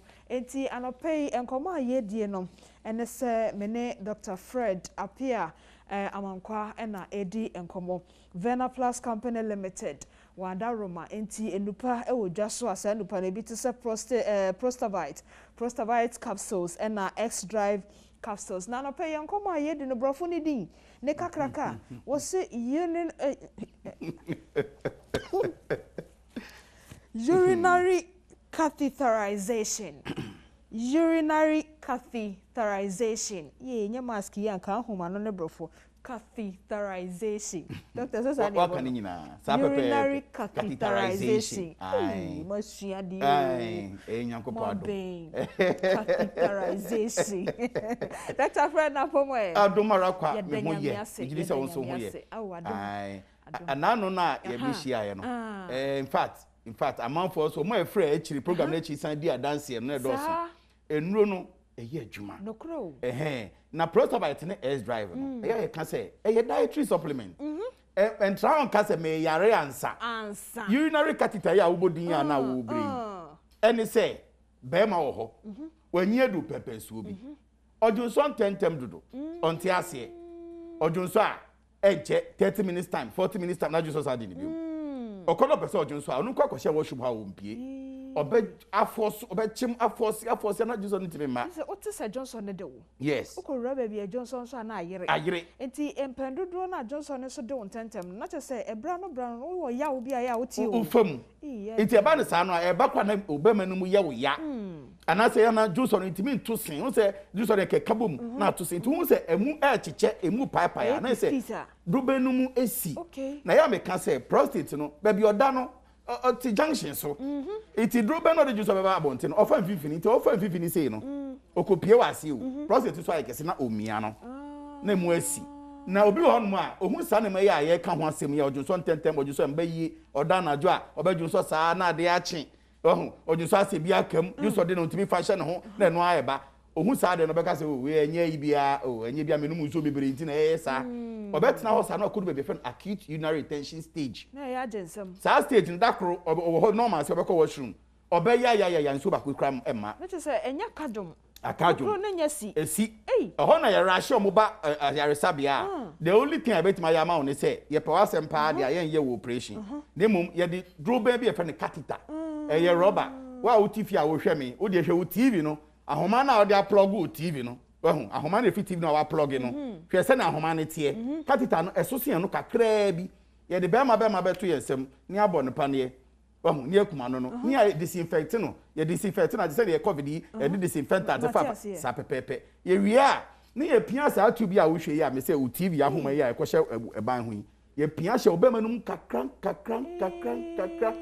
what you say na ko rat tube na do so bladder num na ye ya na pumping from agum na ensu akogu mu na balloon bi ekuhuru wo mu se na be ya ahoma no entwi na ye de akyekyere ye de bag abon na ho na ye de akyekyere na ho nti kamiti he ya ma hye trouser yi na nke bo me na ho na ehyem nti se juice no de me na no afamu ye na begum wo me trouser no me ho awose na be ma kra be ma ho ahomete be ma ni be ko ba adi bi so na ne be ma no eho ekeka na sabre ya wo be ma no ahodi pese na bibi hyemu a ewura mu akowura wo nipadua mu no hwe sania etie ade enso ya de hye wa enye permanent yeyi ewohoro ho ye se hye ho che so a obenya infection bebre Iti bring 2 weeks be yi ni ahohoro mu ni disinfect ni asade ayi dey. 2 weeks be ai asade ewu. Enu ti na ye ka che wo say. Twem masa.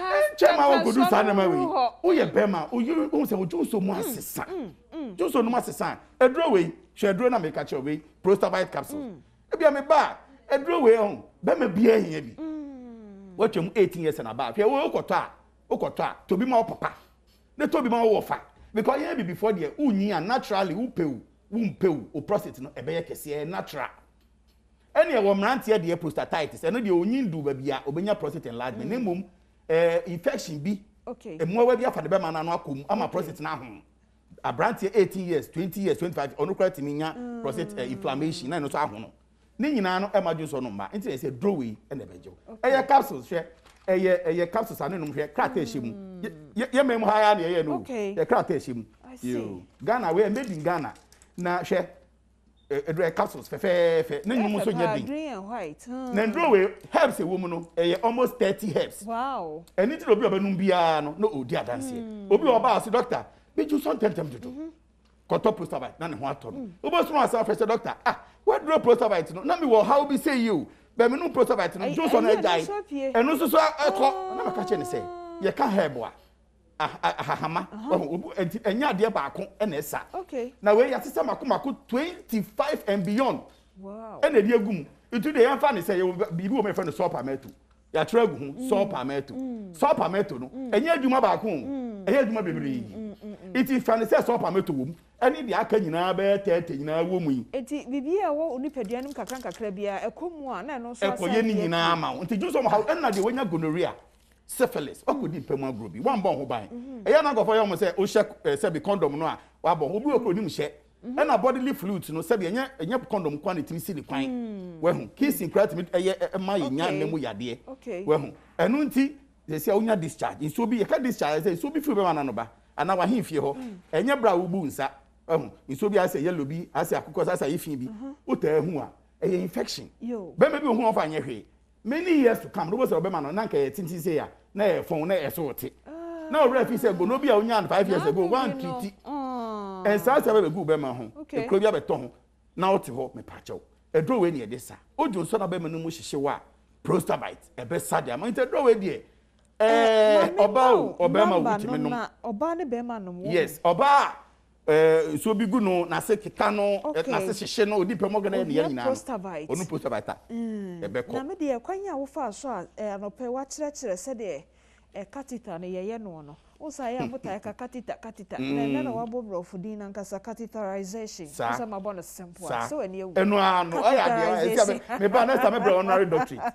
say do honorary doctorate just so de wo kire kwanya fa so a ye no me ho awosen enti no the number no entwa me nyansa why me dofo 0592 630 631 0592 630 631 and 0544 477 047 0544 477 047 and now 0502 104 343 0502 104 343 some numbers yimu bia no se wo fra ubenya edre bia to me mo de me ne wo a enka be ma bi ya come se mo mayenko S drive ya come mayenko pacho S drive no we are trying to macho ma bi da ho sim for male vitamin K wa wate ase na we de anya fodisia we ye no mansa na ni obadia kuhia wo ye be ma wo di sisi onipadua no entini mu be da ho ama bre no so na person di pamagura ahode bebam emu be ye din yie na obadi agona kwa akire de hu sane ne ntem no obadi agona obi okoba ko ya person obabium mini aba obebo so ya ahode ni tibe ba edro ni eggs dry capsules obi frame say doctor menya covid me hu atomi but say me be ma ni timi solibium sankofo no so me sremu a S drive ebebua na we no we kona okoto a okodras to bia na mesre wo say uto prostabite wato S drive no ya eden aka ya te we combination bia me eden okay per prostabite na per S drive na fa ye homework ye e me anu so ya mo to bi ma me man se de da ma na ya mo hwenim se me ma beta de ama no because me jiri se uto we ya titru ni prostabite no uto ma be ma wa na wa boa ho ehwe pa se wo da bra yi ho na bibi hyem rubber yi o se cable yi hyem wo de be de fa so bia ma so entwen ma nyansa 0592630631 0544477047 and 0502104343. Hey, Dr. Mankwa, Dr. Medase, Yamin Shaw. Abusia, the Adru Sono, and also a flower pomoden, name on your dear Honsam, and a yekin. A telebia wow to me who said, Nanka, when you such at the homonotia of a fair. Now so good so I will come on near maybe a good dear and it's true new anymore. With the yen soon a yen three, and the yen far high. Ya di Hong Kong dada na shebi neti answer na happy birthday and come Bridget Afia Bempoma o poku ase we fi Frederick Opoku sound engineer ho enti happy birthday and call and fama Mr. Tie nkomoyi na fa abafrim na fa ye widie yi meba Mesamu atia na pre no so de ba afisem komo chocho so ene enkomo ayedie ene se ye hwe widie no ho asem eto da bia uyo bad time when you call ma ho pa so be ho na kakarere bi na to ba ho eto da bia wo a wo ye pani no kra no ultimi wo se wo de ba na hwe ye wo redie ho a obo modern pa so be ho se ene ma bi tituru ne kro ne ade na ba begu redie nani we nyina ka fisem komo choche no ho fise redie no tituru ne sisters no ho na wo ko bread e ho na kro bi de bi so ho ebegu dwa no ye hwe meja ne ngusa eti ene where if some come out to share so no many in my yankee or your cosmetologist was she dear effa and a pair beboa already no many nibedi nkomo na won so afa wo de afim na wo de aye ofie yi e ma mpa cha o mache ye nua efisem dase so wo ni bia wo ko akosua o book ade shia ya yi na wo ni ahwefo ye ba be che ye dase pa aside e mai titru ni kakarere ene niema bi etete sa o de ye fa ye mofra no kranshase to de bia wo ba wo fie wo so nkodi agro wanwem onko ba bi basabasa sa so be hu na niema bi sa egu no e de na de ba niema e de ba e doso ebi wo hokra na entefre bi akofa na tade so entefre bi akofa ba bi oda ebi wo ho a emwan kitten a ewo fie kra it make cause problems ebi so wo hokra na odi free school on ko be bia but oko school ntie bia na ewo bi ho obedi agro na akofa ba ebi so wo ho a ye maninta de ye nsini ye sa ebi so wo ho so a seminar ye disi ade no kra it make cause sa o de samna si atade ahata na wiem ama na wo no ukoyisha ebi wo ma bibi guride na nti na ya ye say ye to ye senior mana ye nto so ye fa hye wardrobe mo na say fa hye o suitcase mo bag a hwe enim say bia kamfa kakra bi na o de atum say de be ya say emo bi wo mo ana say bibi wo mo be how we de na en cause problem wow if at me who adwire me o because the minim Saturday the IFE so see ni you when see ni anka kwose awia so ama bibi wo mu kra awia bom nti se anya sa na 70 awia ne bo mu se den kra na e se oto so ansa na sam na ko so sometimes e se awia ne so enso once not me ko si so waka sam fly bi mwa omoni nam from emu e bitumi ko si so waka sam nti no enye se ese awia ne mu na se ese mu ti wia woto so a no abobọ ne kama na de ahye o okay ya ti ase na chese we so be ye foto sam de akoma e ma tan no bu ofie e kwan ya omofa so a wo mo siesie fie ni ade no fi se wato wo asiesie fie a tefre ba bia obata ade da ene na tefre akofa so na akwakoye bibisa yo an kama no po de ye nkola asem akola de ye den a obeye bibi e bia ba bia ode atade no kra be kwa akogu no eno so ye bibi e wo nkola de e ho ya but mpanifo no obi ho odi ne ho ni edware nya dwuma kra no be kwa wonya mpre nan no kro be dware da ko enso be ho na preko pe na bibia begu wedie nani pimples ni nuanom kra de ye nka na emom de ya na ekọ wedie no ho de atade kata so nti obi ntumi hu eno so de na de ba eno so ebi eduane a odi nku a osra semina odi dware ena to say your lifestyle ye bi kra obi so wo ho a or allergies okay ebi a oti obi hu scent kra na ko trigger bibi Oba cosmetic mo a ye wo bibia e friend no allergic reaction. Nti say histamine no histamine chemicals I wo yemu which fight against allergic reactions no. Nti sa histamine no start say fight against na entumi anye endu ne limit na emma warning enti na rashes ne ba no.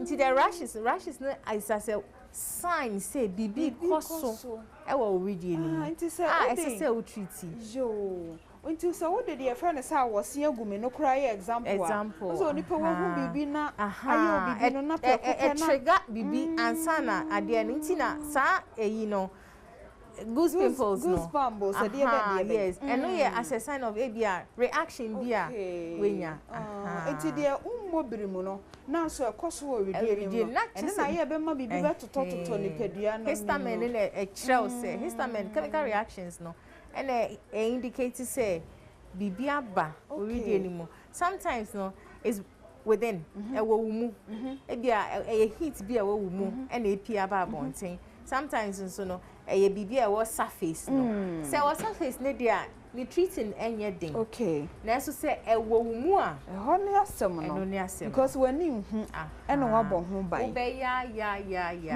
enkoda age say wa hia ase treating no from okay I see there who can the atwemadwen akote say ye nuanom a wo mo ye fita adwuma ne wo mo ye tire ni ade cream ye bi ho a ukura ye nya fanka uti no tini hwa na tum ade dia no oden na wo mo so ye fitafo ne ade no pese de aye o madwuma itie oye okọ ne mu ebi kura de o ma na o twe ne o mo twe eni o mo de o mo wedie no ntoma katade so won ebi mo wo ha prekope no hu but obenyi edu stage bi no na shase man problems obi wo ho a ne more betimi ejaifu ni tinyi betimi ejai okay maybe ye ma me mu bebree amo ye adwuma o salons ne ade no chemicals na ye inhale ne ade ni nyina cause problems baby obi wo ho cry to make cause eye problems I see obi wo ho se ni tie ne ya obi say no nya headache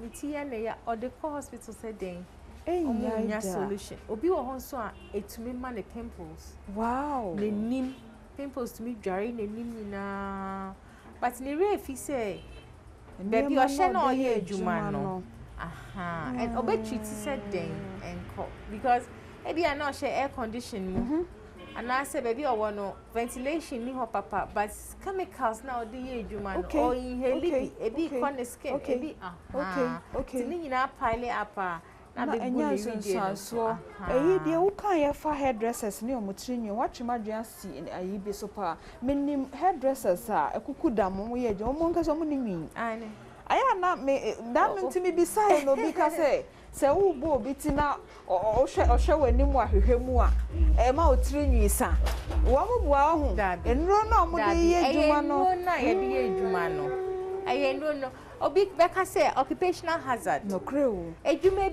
bia ne ho sunsan so a enya doctors wo mo de nurses wo mo teachers wo teacher when fancy teacher say can no mo de chalk try there no na bebre na nya eye problems nti no ye nyina ye wo at risk okay we risk factors ni bi ene say ye de bi ete he ya aso kan na esi esu hyirin ewie ne ya penti yen ye hwe wo ye de ho nti na makeup no ye du ba bia na afei utumu se nemudua no akodi baabi say wo mote enti eba ne saa ye aduane potin bi a ye bedi ana afei ye pentade potin bi e be hye say matekra say ye se awiabo a ye watade a ye hye nsuo mu na ye watade a ye hye ewie mu ye ho ne ho ye watade a ye hye enti ye nya de wo de what you imagine akosi bi so antade yi kra has a factor on our skin cotton fabrics factor okay nylon fabrics factor yen climate ye hye enti se hye ntade a tree heat ni ade a and also emma redeem the problem enti under normal circumstance no say yen nyina ye ka hye cotton ebe allowing ye fa say inframa ebe ma inframa afa ye ho Say the oye adwuma wo air condition room ni ade dia fine. Obetimi ahye sa o nylon ni ade. Say the be ya e be insulate o kakra. But say oye adwuma wo ewia yi so ana wo market ana bibisa na wo ta ahye nylon fabrics na e ha redie no. No, so do o ha osenechi nyina ahye. Me koko nyina on say heat no. Okay. Enwa your skin no. Aha, nti atade ne tire skin ne sa no na e the heat. Can we die no. Yes, nti na ema rashes, ema pimples. Obi wo hokra, me nya pimples won ne koko so bebre. On tie fabric ni bia. Obi kwa wo ho a, you allergic to prints. Because prints no, dye. Enro ne ye aye. Aha, nti sa dye no kra, eno so cause problem my skin. Obi wo ho a, okokala ni tipe na rashes egu n'ani. Ayo, madai for no. Aye. Bebre na o say hair coloring. Oye hair coloring. Obi say na pimples say dry n'ani, but ni refi. Yes. Obe treat here. Obe ba shop, obe to nku, obe to seminar encoder. Now I started blaming campaign and say be a campaign away on my product and yet. But ni refi say hair color na why you know. And you know, and money problems. Okay. If you say be a printed fabrics na or shishe no, dye na woman no, and yeah mano. Jo. Ya tia sienti obi o no ma say ono de obeton toma apam de obekwa kotofos. Na te sani pa no enye num dwa na say enye kasa bi keke ebia na wahye ne ho ahuni enti a. Wono de won hye sane ma no. Enti na te say efi ene kɔ no wo twen adwen siso say ade bi a won tanye. Na ewu mu akoye baako bi na ho sunsanso ni kedua no so a kwaya sabia e bia na nye product no na enye je na angel oh okay angel who say angel wa either say obejai say obeyusu and say o de be call hospital and say o de be call e bia dermatologist na wa check ya ma wa hwa ma say eno na ye factor ne dia ye be ma ho ehu edu Ebia na afe na audio TV na to Adom TV a o share Badwam dwumadi efisem komo cheche ene ye boa na niema bia egu wedie nene so wonti ase ne titiro eba na wanimu a de wo ba bia yentimi fa ye ne hu no de eye wo nko na wonim na so ema wa ha de obeboa wo ama wo korura sa wo kokoa mu ho asa de bi no wo ho na wo nko na wo hu no wetimi asia no kwan eno ene ye nkomo yi a yedi emai wonse na wo kasa wo hyade a adeko na wa hye no kra tumi ma bibi ye rede no ene nansen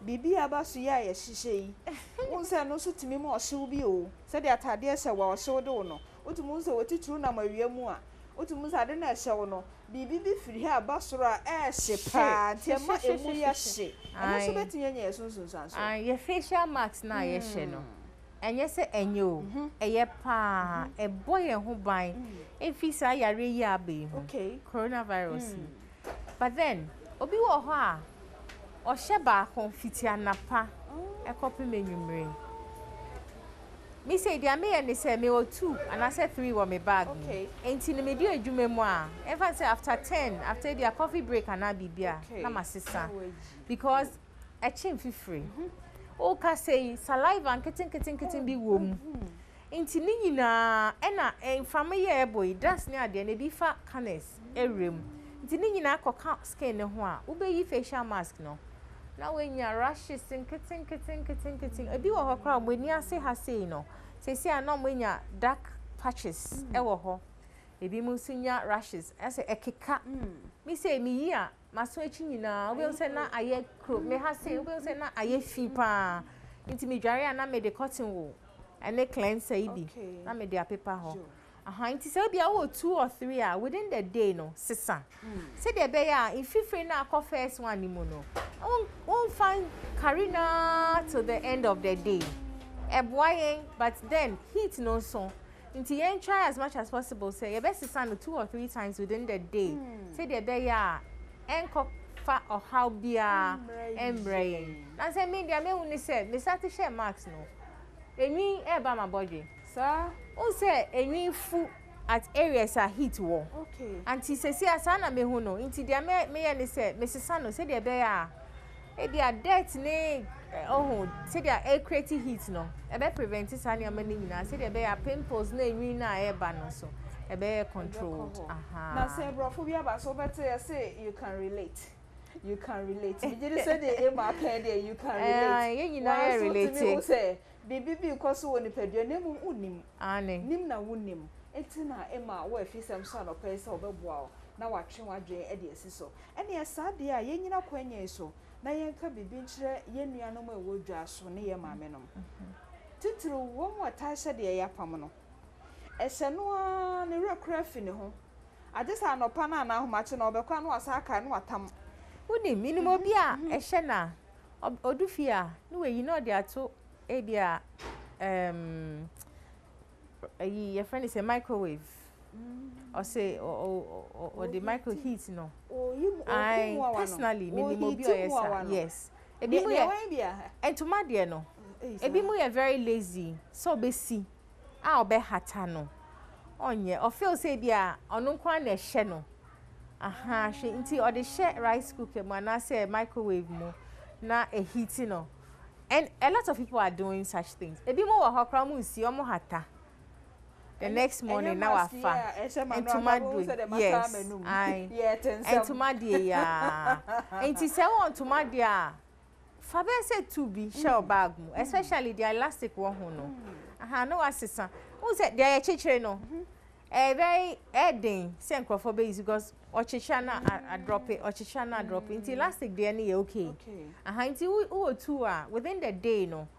Who you su ba kwa na bia midday. Aha, iwiemu sa no. Na wasisa, na wahye another one. Who do fear enche who dware enwumre no utimi si wo bathroom. Aha, eno ano no a. Who see no hata, ade be che na awo. Na wasa afa wa ade. Also, intina me kai say your lifestyle, habits, and it causes acne, and skin rashes, pimples, near the treat because your lifestyle into unimo, otonku, beto, it be more expensive products, and so the lifestyle, ni re fi say on one there causes a problem no, or jai within 2-3 weeks, but ni na beko. Okay. Enti sir oye sister na ope ho pa o fa ho pa so o bedspread no ne sir o bedsheet you said ne usumi no unsi o pia na wa fa ho shepe o kwa no akoda efin no lifestyle enti adekon na ye o ne bekoso hayo enfa ho ne sika wo wa beto enku akase na hospitals a wo beko enti efin ne ko ema aboa wo afisem ko mo twetwe so say your homework ye there wo she there woody there woko ene wonne ye no your homework no eye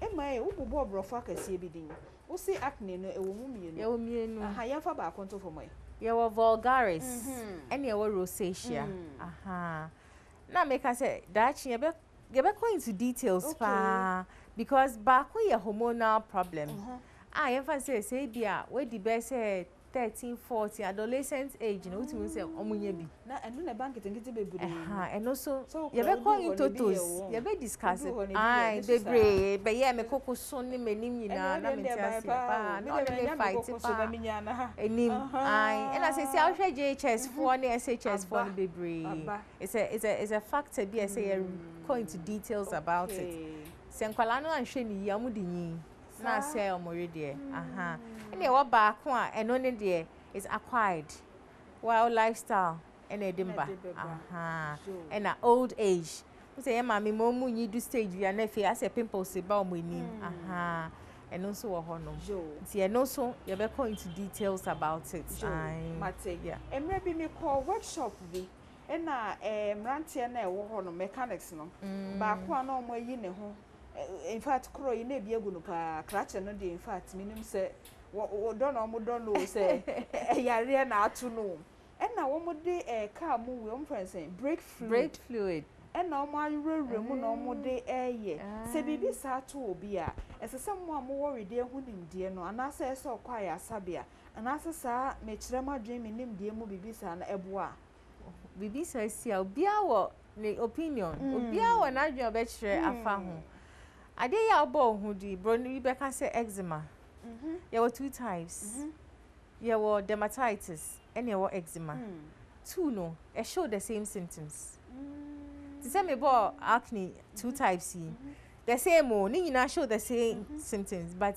causes near different dermatitis obi be can say a crow eczema obi be can say a crow but then baako enso ye acquired and a baako ye hereditary to be wo ha eye ne be ye na otwiti enkoda ye de awo no especially in conform wo asthma sa omo your friend is saying eczema yo conform wo asthma etaba pa anti say obenya ai asthma attack na bibia obe say na abegu no aha and dermatitis no I know yeah for the skin normally I know e bia soap bia we use and I say aduane bia wakodi we are allergic to bibi and their causes and also that she bit me account ho asem because causes no and treatments no yes although they look the same no the treatment and what they deba no okay ti efi na ekono entena baby na nkyere wadwen ewo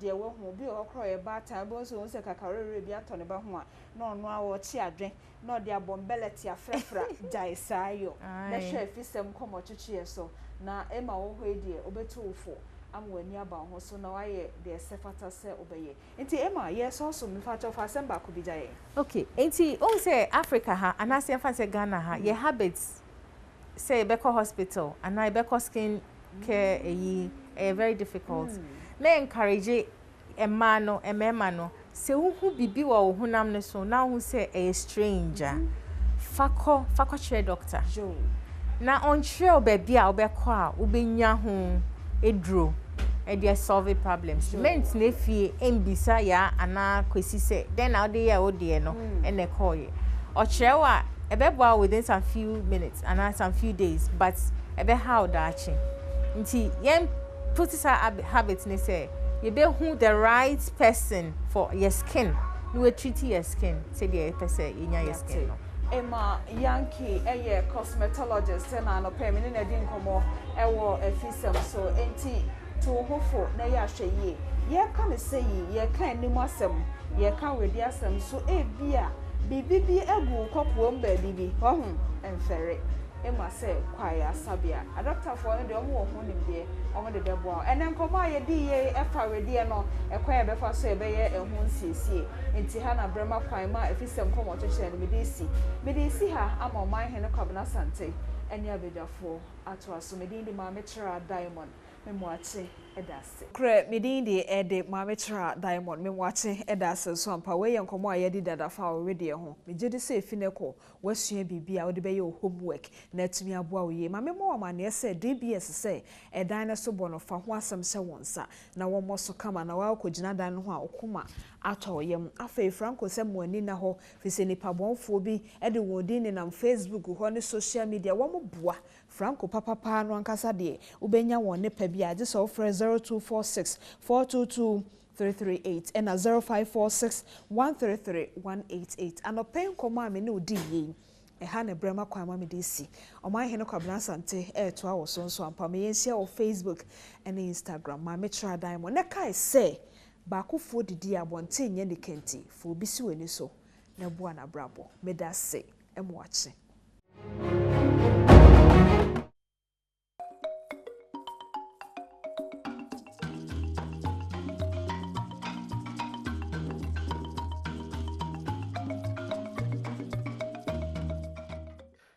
Your cost was so Jibra or share Badwam on Adom TV, multi TV. So, minute bed, you are any mad enemy, and no didn't come on after the other was to say, Koswa, Nashe, Badwam.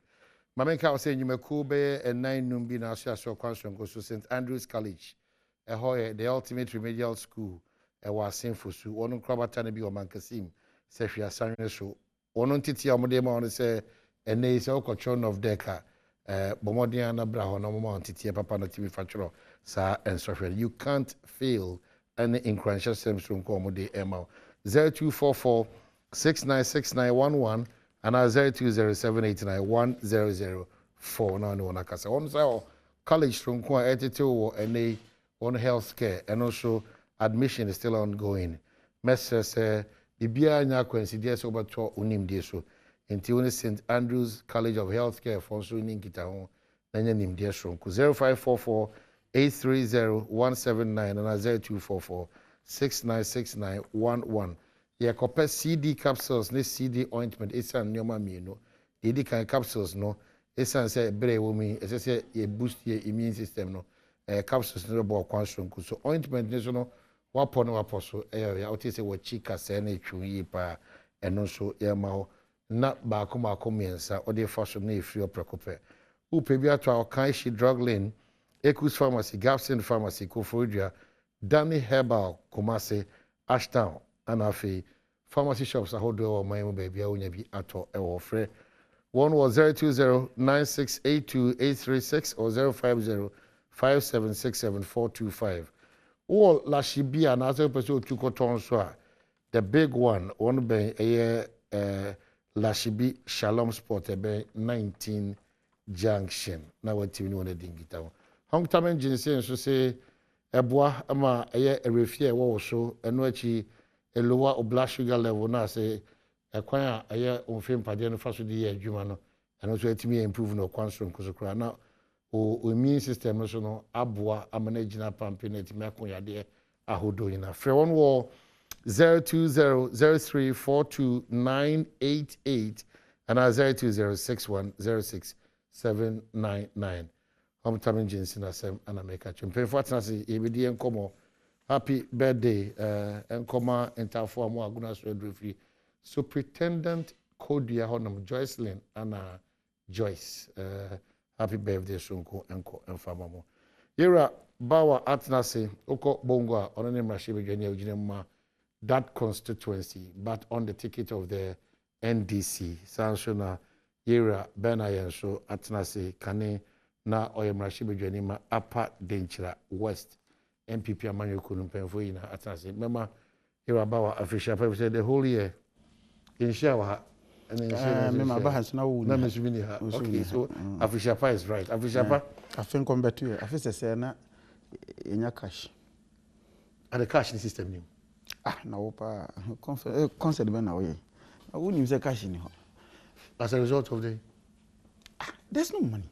Why? And everybody, the system is so dry. There's no activity going on. Contractors have no money.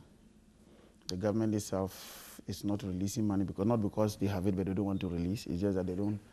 Scanning new home. So it's for a reason. Yes, it's for a reason. Until the scanning system. Until now, me na make a choice. Scanning system. And therefore, the process normally, yes, it's scanning what. Ubona de ebia enkontebo na kugina aban modembo aban na montu bia otu nti ama sikasem nsem na nkoyi but we they purposely for a reason you agree to that no but still government can do better is that what you mean? No, the issue is that CC are making usually we here's a government in particular we share this current government the last quarter no usually what they do is that omu take in terms of revenues corporate Ghana omu in advance. And for example, the first quarter, Sikera na kombeje this quarter no. Omajida abon akle. So corporate Ghana say no, and the omoka. The source of revenue even that becomes an issue. Two, of course, in the last quarter no, omu try raise some bond, but share we na currently as we speak now. The Minister of Finance does not have the authority to do some of the things because the cabinet is not properly constituted. And besides that, Onankasa no or a caretaker. So need that authority until Parliament approves him. Last but not the least, the sickening in highway about politics. Sikano. She about politics. And look, I am in America. Upa anka just 2 minutes. Ubie musema public now. But if it is for a good reason. What is the reason? No. Somebody's action or inaction. No. The point I'm making is that. So my issue I'm making is it is not for a good reason that we are what we are. We could have done better. In fact, to say we even best case scenario. We could have done worse, not worse. You know what I mean? Bad, worse. You understand? So because we are at the extreme end. You were extreme end. I want to see what the final figures will look like. Say, finance minister, but yes, because the first 2 quarters of 2020, the economy shrank. And it's the first time since 1983. First time? Since 1983. Economy, because the economy shrank, and most people always miscalculated. I don't know. For example, you say you have a GDP growth of about 5%. The following year, 4%. It has not shrunk. It's just that the increase has not been as high as that. But you say there's value of the GDP. Share total the value of our economy. Two cedis. 2020 in the first 2 quarters, above down to 1 cedi something pesos. What a problem. So in person can say the value of the economy itself has gone down. And it's the first time since Mbekaya, it is under you started with this IMF programs of economic recovery program, the ERP. I did buy in IMF the other, so gradually Ghana started making, and consistently from the PNDC, the late part of the PNDC era, to Rollins 8 years, to Kufuor's 8 years, to John Mahama and Mills 8 years, and then even the first 2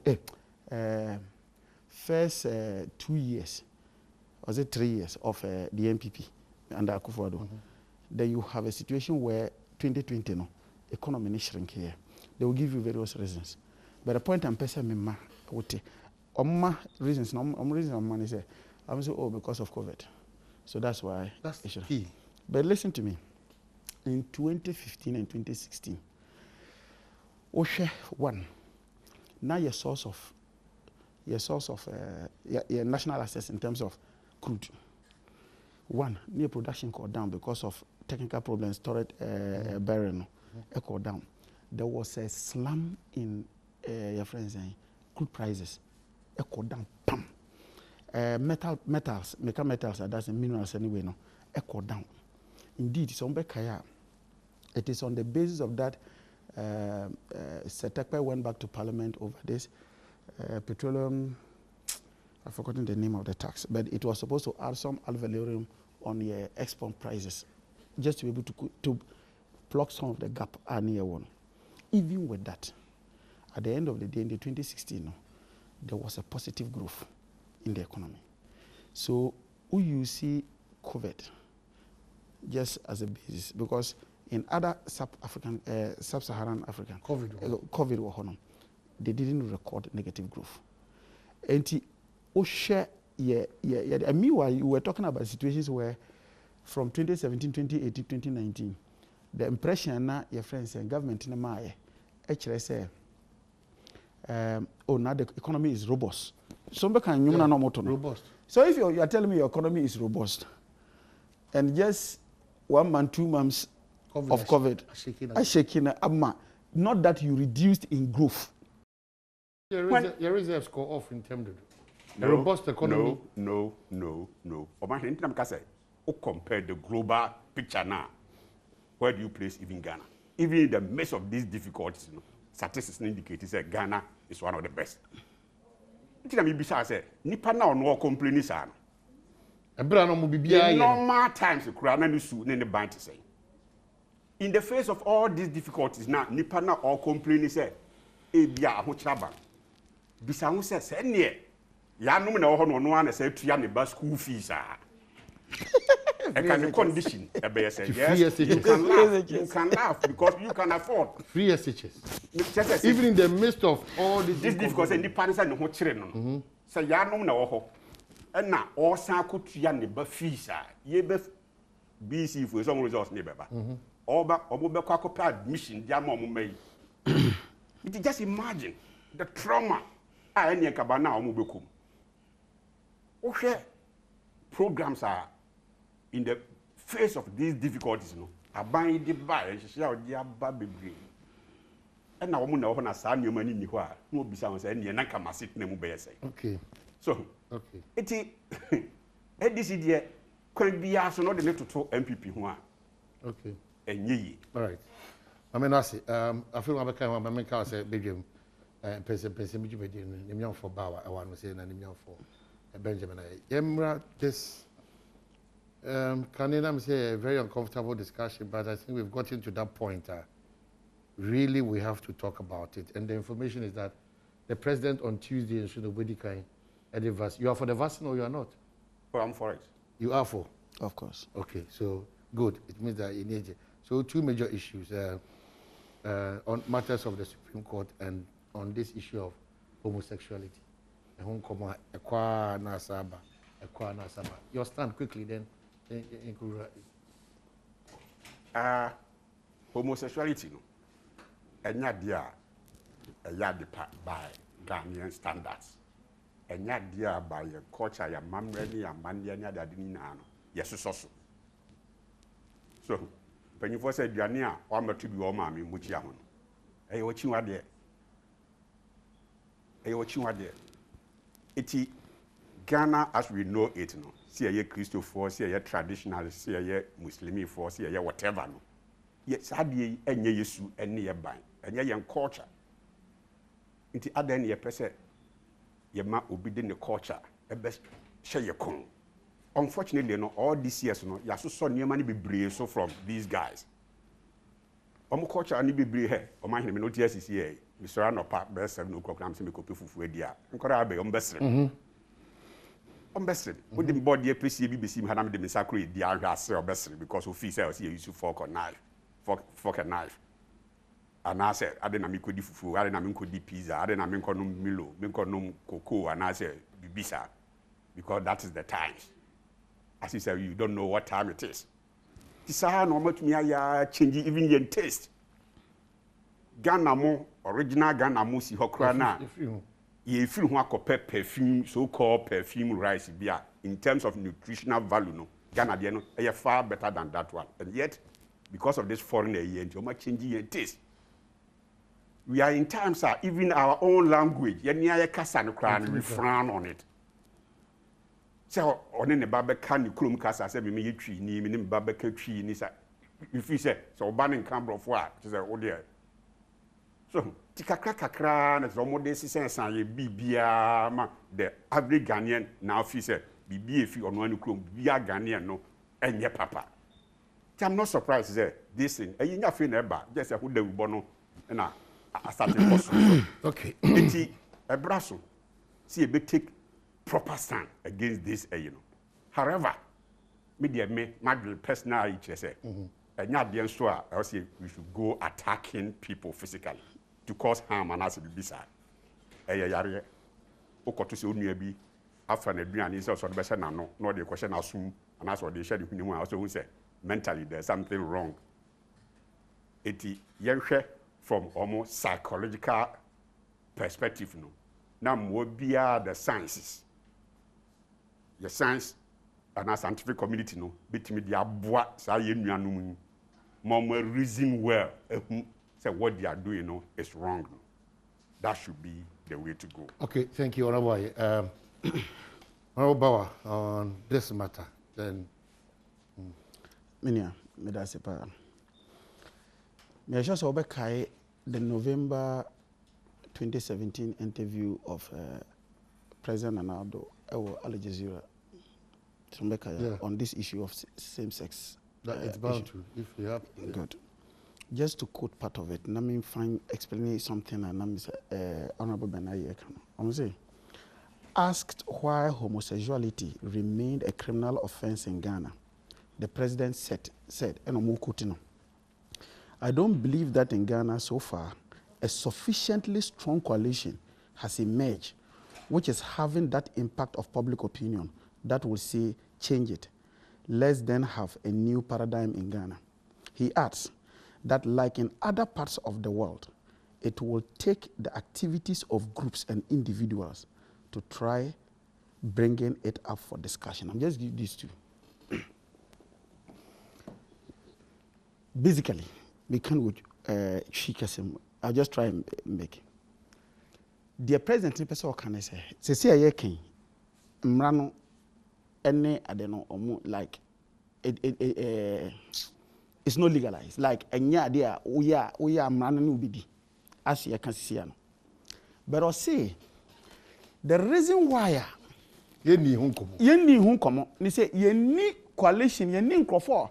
Oma ye ni kuobia na say ankrankra bia. Ombe gina say ombe kan wasam. Am ya hwese ye be ni yi na say ye. When you are the leader of a country, we mamping.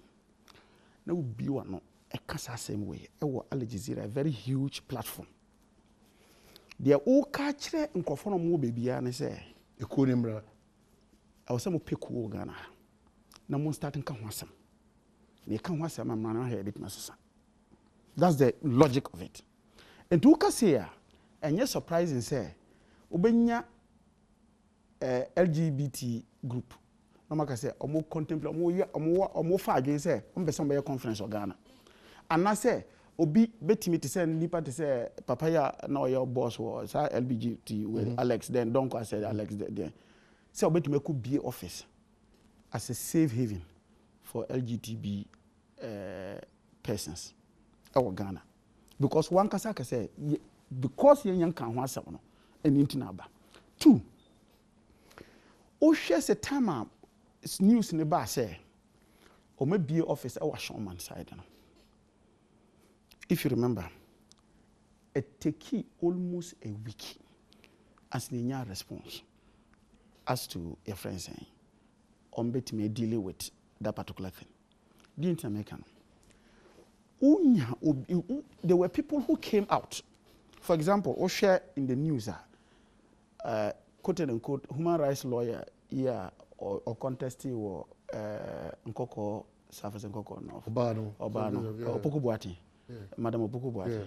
Ebiena no and Obiena no or can say it was the right of the people to be able to do the normal can was question maybe some who say and then you say armed robbery a crime or Ghana meboa yeah me could be armed robbery me could be office be obongo say me create safe haven ama armed robbers no ma bahonoma is it not the responsibility of the state is on be zoom down on me. Because what it then means is that, I mean, in the same way, say, who could be office for LGBT office, that which is a crime, not for almost a week. It take the Bishops' Conference of Catholic Bishops' Conference to issue a statement. Some can say, can say, look, I buy you bibi. Then later on the TCSA, Nanado say, omunko shatia deno. But when we hear the stories, it was not another. One, Ubisa land owner or washwoman, Dr. Jim Bibi as a Jim Kumasi Bayan. A year hinter will be man or say, you man, way or hormone. And on and the catcher a few security men say, yeah, remember, I mean, Sanko for info. That's on version. Ubisa Alex don't call Nipana, no, your head of a current place now. Onu bien na no say on obia nshato mo down but omu and in fact o share no is a bit consistent with part of the story because so ono no need dey say see the way na obia kan wasem no and honorable Ben aye kan wa say asa na say osuroma nkofo na omo ba like the LGBT way no osuroma omo nti santi no close down office no minia Ghana a secular country. But even within the secularism now, your population be are they Muslims, you're Christians, and I say traditional worshippers. Religion means saying and for LGBT practices. Oshe mra wo krobia so no you're the values of the town, the values of the country, and on the other mra no. And now me no king, me ko abrochiri. Say mama register me marriage. Na me ko worry another wife a bigamy. Ye dim betum. Ko worry man you know ye dim betum. Me ko prison. Because bu culture no. Omo ba ya madwene say onya worry oba ba ko anu no. Gisa woni na jai. Untimi ko worry another person. Omo culture no. Yeah, culture no. Obetima worry mami no depending on the religion or mebwa. We are Muslim obetima we are traditional obetima worry as many as you can. Nti yes culture no. Eye den ana ye culture no. ɛne deɛ almost say memfa ma hɔ nso ɔmo deɛ na ɔbɛɛma ɛfa bɛɛma ɔsɛ ha no gye kitchinchina ɛyɛ human rights I was here protected. Where is this thing coming from? And the me ya ni say nkrofo mu ben president omu to be o ma no e kan sem I say omu fo aso nkrofo be ne ben president gabi o chire da ko ni tweet here tweet no tweet here no talking about the fact that uni omu nya adwen a and so I was say uni say no all romanticizing the fact that uni omu nya adwen doesn't mean that omu Minia, mami ma a typical example. You see, when you say these things, it comes first into your mindset. And I say that because I went to a boys' school. Say, oh, catch them kwara. Say, are you possible? Say, me share me nyanko bema. And I say, me nyanko ba. No jina hwa. Na chisa ase no hwa kakra. It may be my dream. Say, hey, and I say, we go and the coming in the bank. Fine. You are giving an idea. That idea in a form. What do you say? Until 1974, in the U.S., tendencies of homosexuality was treated as a psychiatric problem, and people treated it. They almost treated it. It was only after 1974. Now, American medical association in Asia, redefining homosexuality as a sexual preference. In a started advocacy. It is what you put in the minds of people. Now look, let's be very sincere with ourselves. Mponche. One ponche bema odi another ponche bema chida. One krama bema odi krama bema. Even the fact that animals can distinguish between men and women. We should not have a leader of a country. So obeka chen ko say because a cool ni Ghana ombe kwamaya ye di mrana ba say obema betima fa obema no. Enintina mrani ni Ghana. Na chese o ka chen ko say omfo mu kuo. No mo mbehwe si ombe ya. Ombetima kasetia mrana e wo hosisi ano. Okay. Na bema timi fa bema. All right. So it's getting a bit scary now because it didn't not just LGBT. Remember? Say LGBTQ plus. LGBTTIQQA. What kind of nonsense is this? So we have the lesbian, gay, gender queer, bisexual, demisexual, transgender, transsexual, two-spirit, intersex, queer, questioning, asexual, ally, pansexual, and polyamorous. Look, let me just give a quick what can be person. Can you imagine? Say, because there are some values that you take it seriously. Say, oh, on sabi, obema no oba, na oba bema, afa obaba, incest. Do you think you will even accept it? Not to talk of a man not jumping on another man.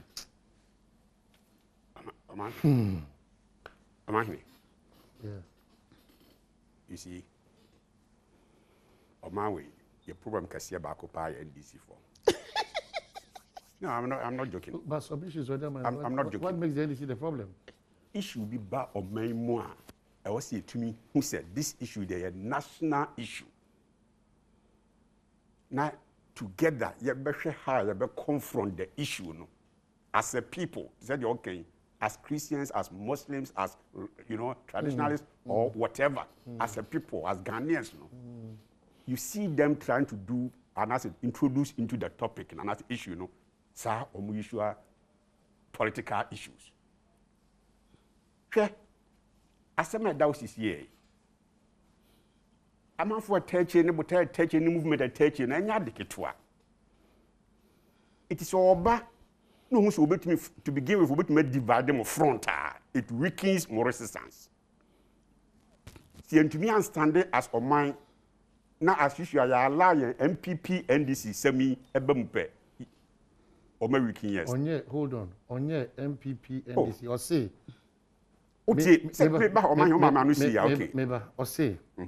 I have watched a video. Yes. Where our president reaffirms and reassures. Says not under his watch. Yes. He is bringing in a situation where the president, he thinks, a bigger platform. Yes. His response is in Tokyo. Question, Benny. What was the question? What was the question? Let me tell you what the question is. I can read the question for you. No, if you want me to read, I'll read his response is no. Na in Tokyo be them. Inti ABN no nenam so. How many people menya kukudru? Omahne. This you know. Sebi. And this mobile phones. I import the Bob memo. So what I mean, no, I can say, no, at the point of entry, no, I can stop it. Physically, individual. You can stop it. A mobile phone and that type of car be physical thing be there. Which me stop. It's only buying. It's only buying. At the time, I was at the time, Ananado, the president. All year day, I interview no. Now, I practice nedu organa hana. Yes. Said you okay? Yes. Yes, that's true. So why would you say yes? Oh yeah, that's no, true. Yes. It is all kokase. At the time, the mayor issue I this blah blah blah blah. Until I'm saying kasi be the politics before Nana be president. The then president John Mahama. Only we are seeing na gave for leader. Akwan Graven say. Okwada nim pass all in the pictures all over. That's what you say. Please. That's a dangerous thing. You must dissociate yourself from. Okwada pass no. What's the name pass all in the pictures? Imagine mami kama say. No, because they done in the politics. No. Hey. That one. Yes. Now ura baby ask me and stigmatization because as I speak to you now. Yes. I have 3 gay friends. Yes. I have 3 gay friends. My best thing I'm doing is that continuously, when you strength I have to talk to them. But I don't have to push them away. Exactly. So, one, the president having a gay friend or sleeping on the bed of a gay friend is no news because he's not gay. Oh, man, anger na me diffi ba. Katie me a. Eti na me kire say, what na analysis now. Or say as a leader, what signal was he sending? Okay. So you are telling me the signal. Pernanado interview, I don't say the signal as a leader. Signal better no sending. So you are inferring before Nanado, not the sitting president there, not just commentary. Oh, please. Are you no? Me person bisa question be. Is it the case, sir? No. Is it the case, sir? Adom program here. Move so say. Am passe. Pictures by Senan John Mahama and Papa no. Papa never body didn't cherry. So one did buy Bondi. Is he? No, should not take my time. But hold on. It is a fact. Is it the case? Hold on. Okay. It is a fact. I finished. I just wanted confirmation of it. It's not verifiable. Me into. You make my can say. That is fine. Yeah. That is fine. But it is a fact. Say Mahama, then sitting president. Nana down for pa or the call Nakrana. What Mahama ni crony book. My first coup d'etat also Nana. Sapa pay. Any demo, attentive mapa. If, for example, you perceive a trend from those angles, Okoko to Joyce, one be. Ubi corporate primaries na wenya me ma fa Joyce anka ho na odi Joyce aka ho what say me ma fa Joyce me say Foku Boatin madam Foku Boatin wo na odi Joyce yes or did them say the first so nim say okay say minim no yes and no kra na say nya no kra me say minim nipa na wo kan na me ma no di so ko site no open parliamentary yi kra no kra wenya for you know you kra na because people need him say this is the stand no man to man means MPP dey nka yen so we have Oyelita and Oyelita who was a minister. Converting gender.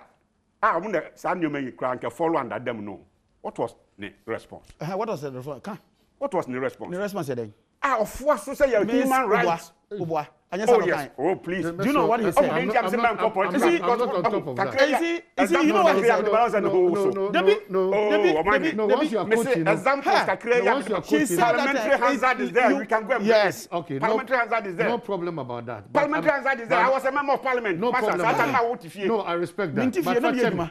Na me do pa ni tell me papa ni tell me papa but now ni parliament say don't see look it that me say look it obia be na start all this kind of examples and now no be boy yen fight and no solution no and no solution em why as a oman it na me say issue be ba affect your man mu ni nyina na You're done in the MPP and this now as a country, near Lusu right from the word go. Near Lusu. Etika together no. Yani na no more opinion leaders ne whoever biya or kasa a matter biya no. Obi afa na no tumbi. Okay. Na collectively no. Ye hwe kwan e be fa so. Na dey we say no entretre because ye nyina ye ma wo schools no. They are at risk. All right. Baba, on this one 2 minutes after quick one and person can hear. First and foremost, my main kawaha very categorically said the me opinion Benaya can say na John Mahama and Obi your minimum as a gay person or more than person. It's not true. Because of them pass, because of that together. I'm saying so. What's the name pass? Look, what do you mean? Don't forget to say. Don't forget a minister of state at that time was it Mahama sleeping with the person. No, because I'm on the show with you. So I'm on the show with you. And then when you make it, I'm not saying that way. No. So I don't know. So we are in some picture. Not in person. Just say, "Oh my God, no, that's not what I mean." Don't forget to say. So don't take his time. No, don't take. So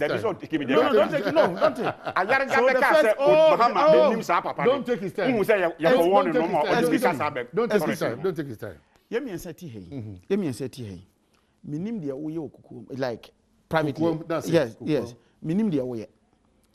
But it doesn't take away from say who benaye or madam for. What do you say? So your character and other things does not affect. The point I'm here and say as a leader now, when you say mrabi wo kromo mo inima you say etias ade no so.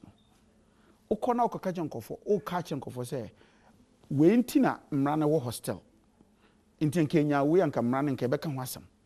That means ukache nkofo say and the mumbeye we ntina muntimi nya no. And then I make him wasm. That's the first point. Oh, no,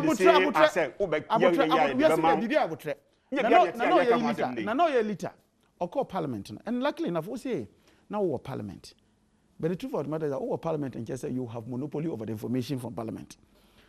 Omubisano about the issue of the position on that. Or say no, it is the courts that will determine. Or say a courts never determine. Because at the end of the day, course, is because no. So you see the way you presented your story. Right. That is the same thing I was saying. Is the court? Excuse me. Court. That you told tomatoes. And then you say court tomatoes. Oh, excuse me. Tomatoes. Oh, yeah, selling. Just so here, want to be international. If you are, you have to say, Obi be catching say, until Obi we are there, then obey.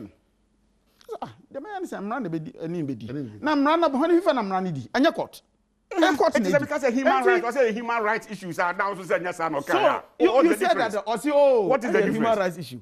You see, the point is that it is the court that determines. Then you determine tomatoes in your tongue or court.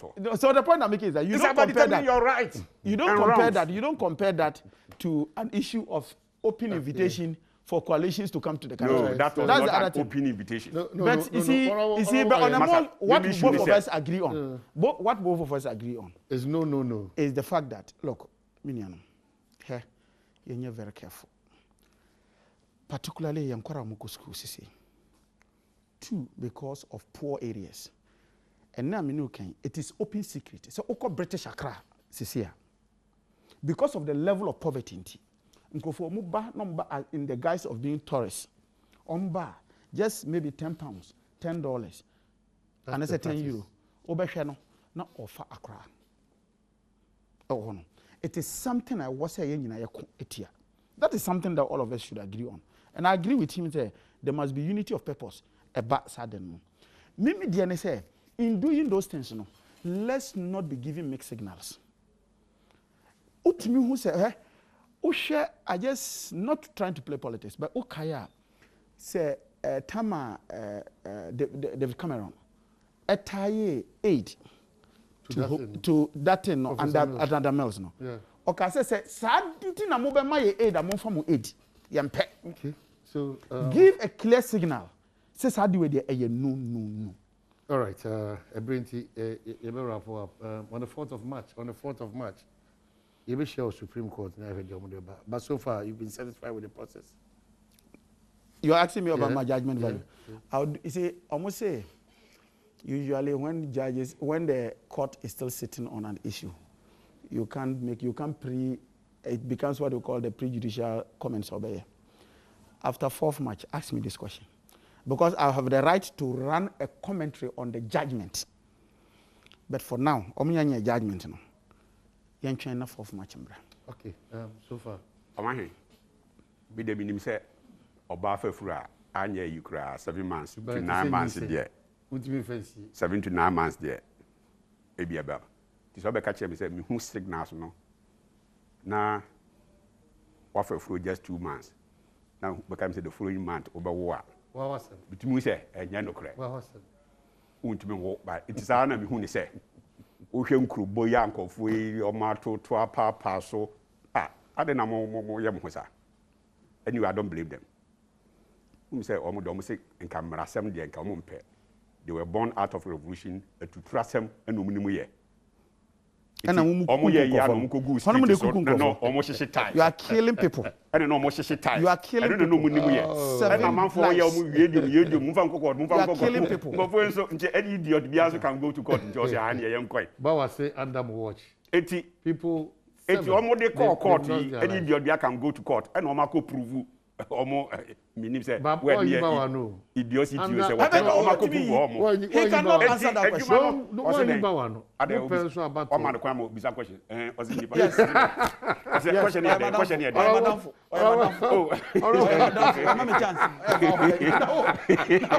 Anyway, ba da say yin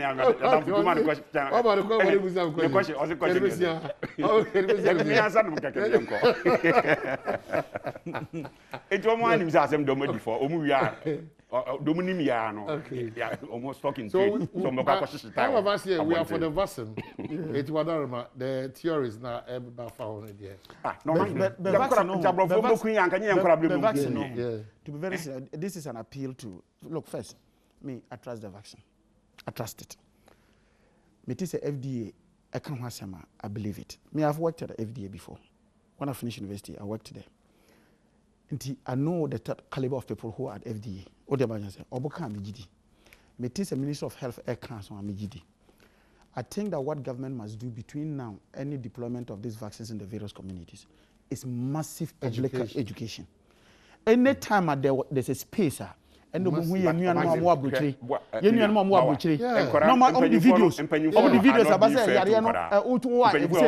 are not being fair to Nkoda. Yeah, we am for vaccination. Says killer disease na. Yeah, they appear. Parent be a yes. Back up. And the uncle Jay don't through. That's the about people can I know the yawa say you don't pass it. That broke the deba. Now open in the rules is also passing about the audio. It's a weekend. On behalf of the big show, the team, no. I can't say Kofi Ampedi Welbeck. Dominic is here, boy, sound for and lighting, set designers. And have a control for makeup and a driver for we are so grateful. And then Monday but the sad one is you are lives are lost. Who pictures now? And him matching 2 a.m. The police report indicates and they are driver no overtaking. Wow. So we leave it there. We are from Monday.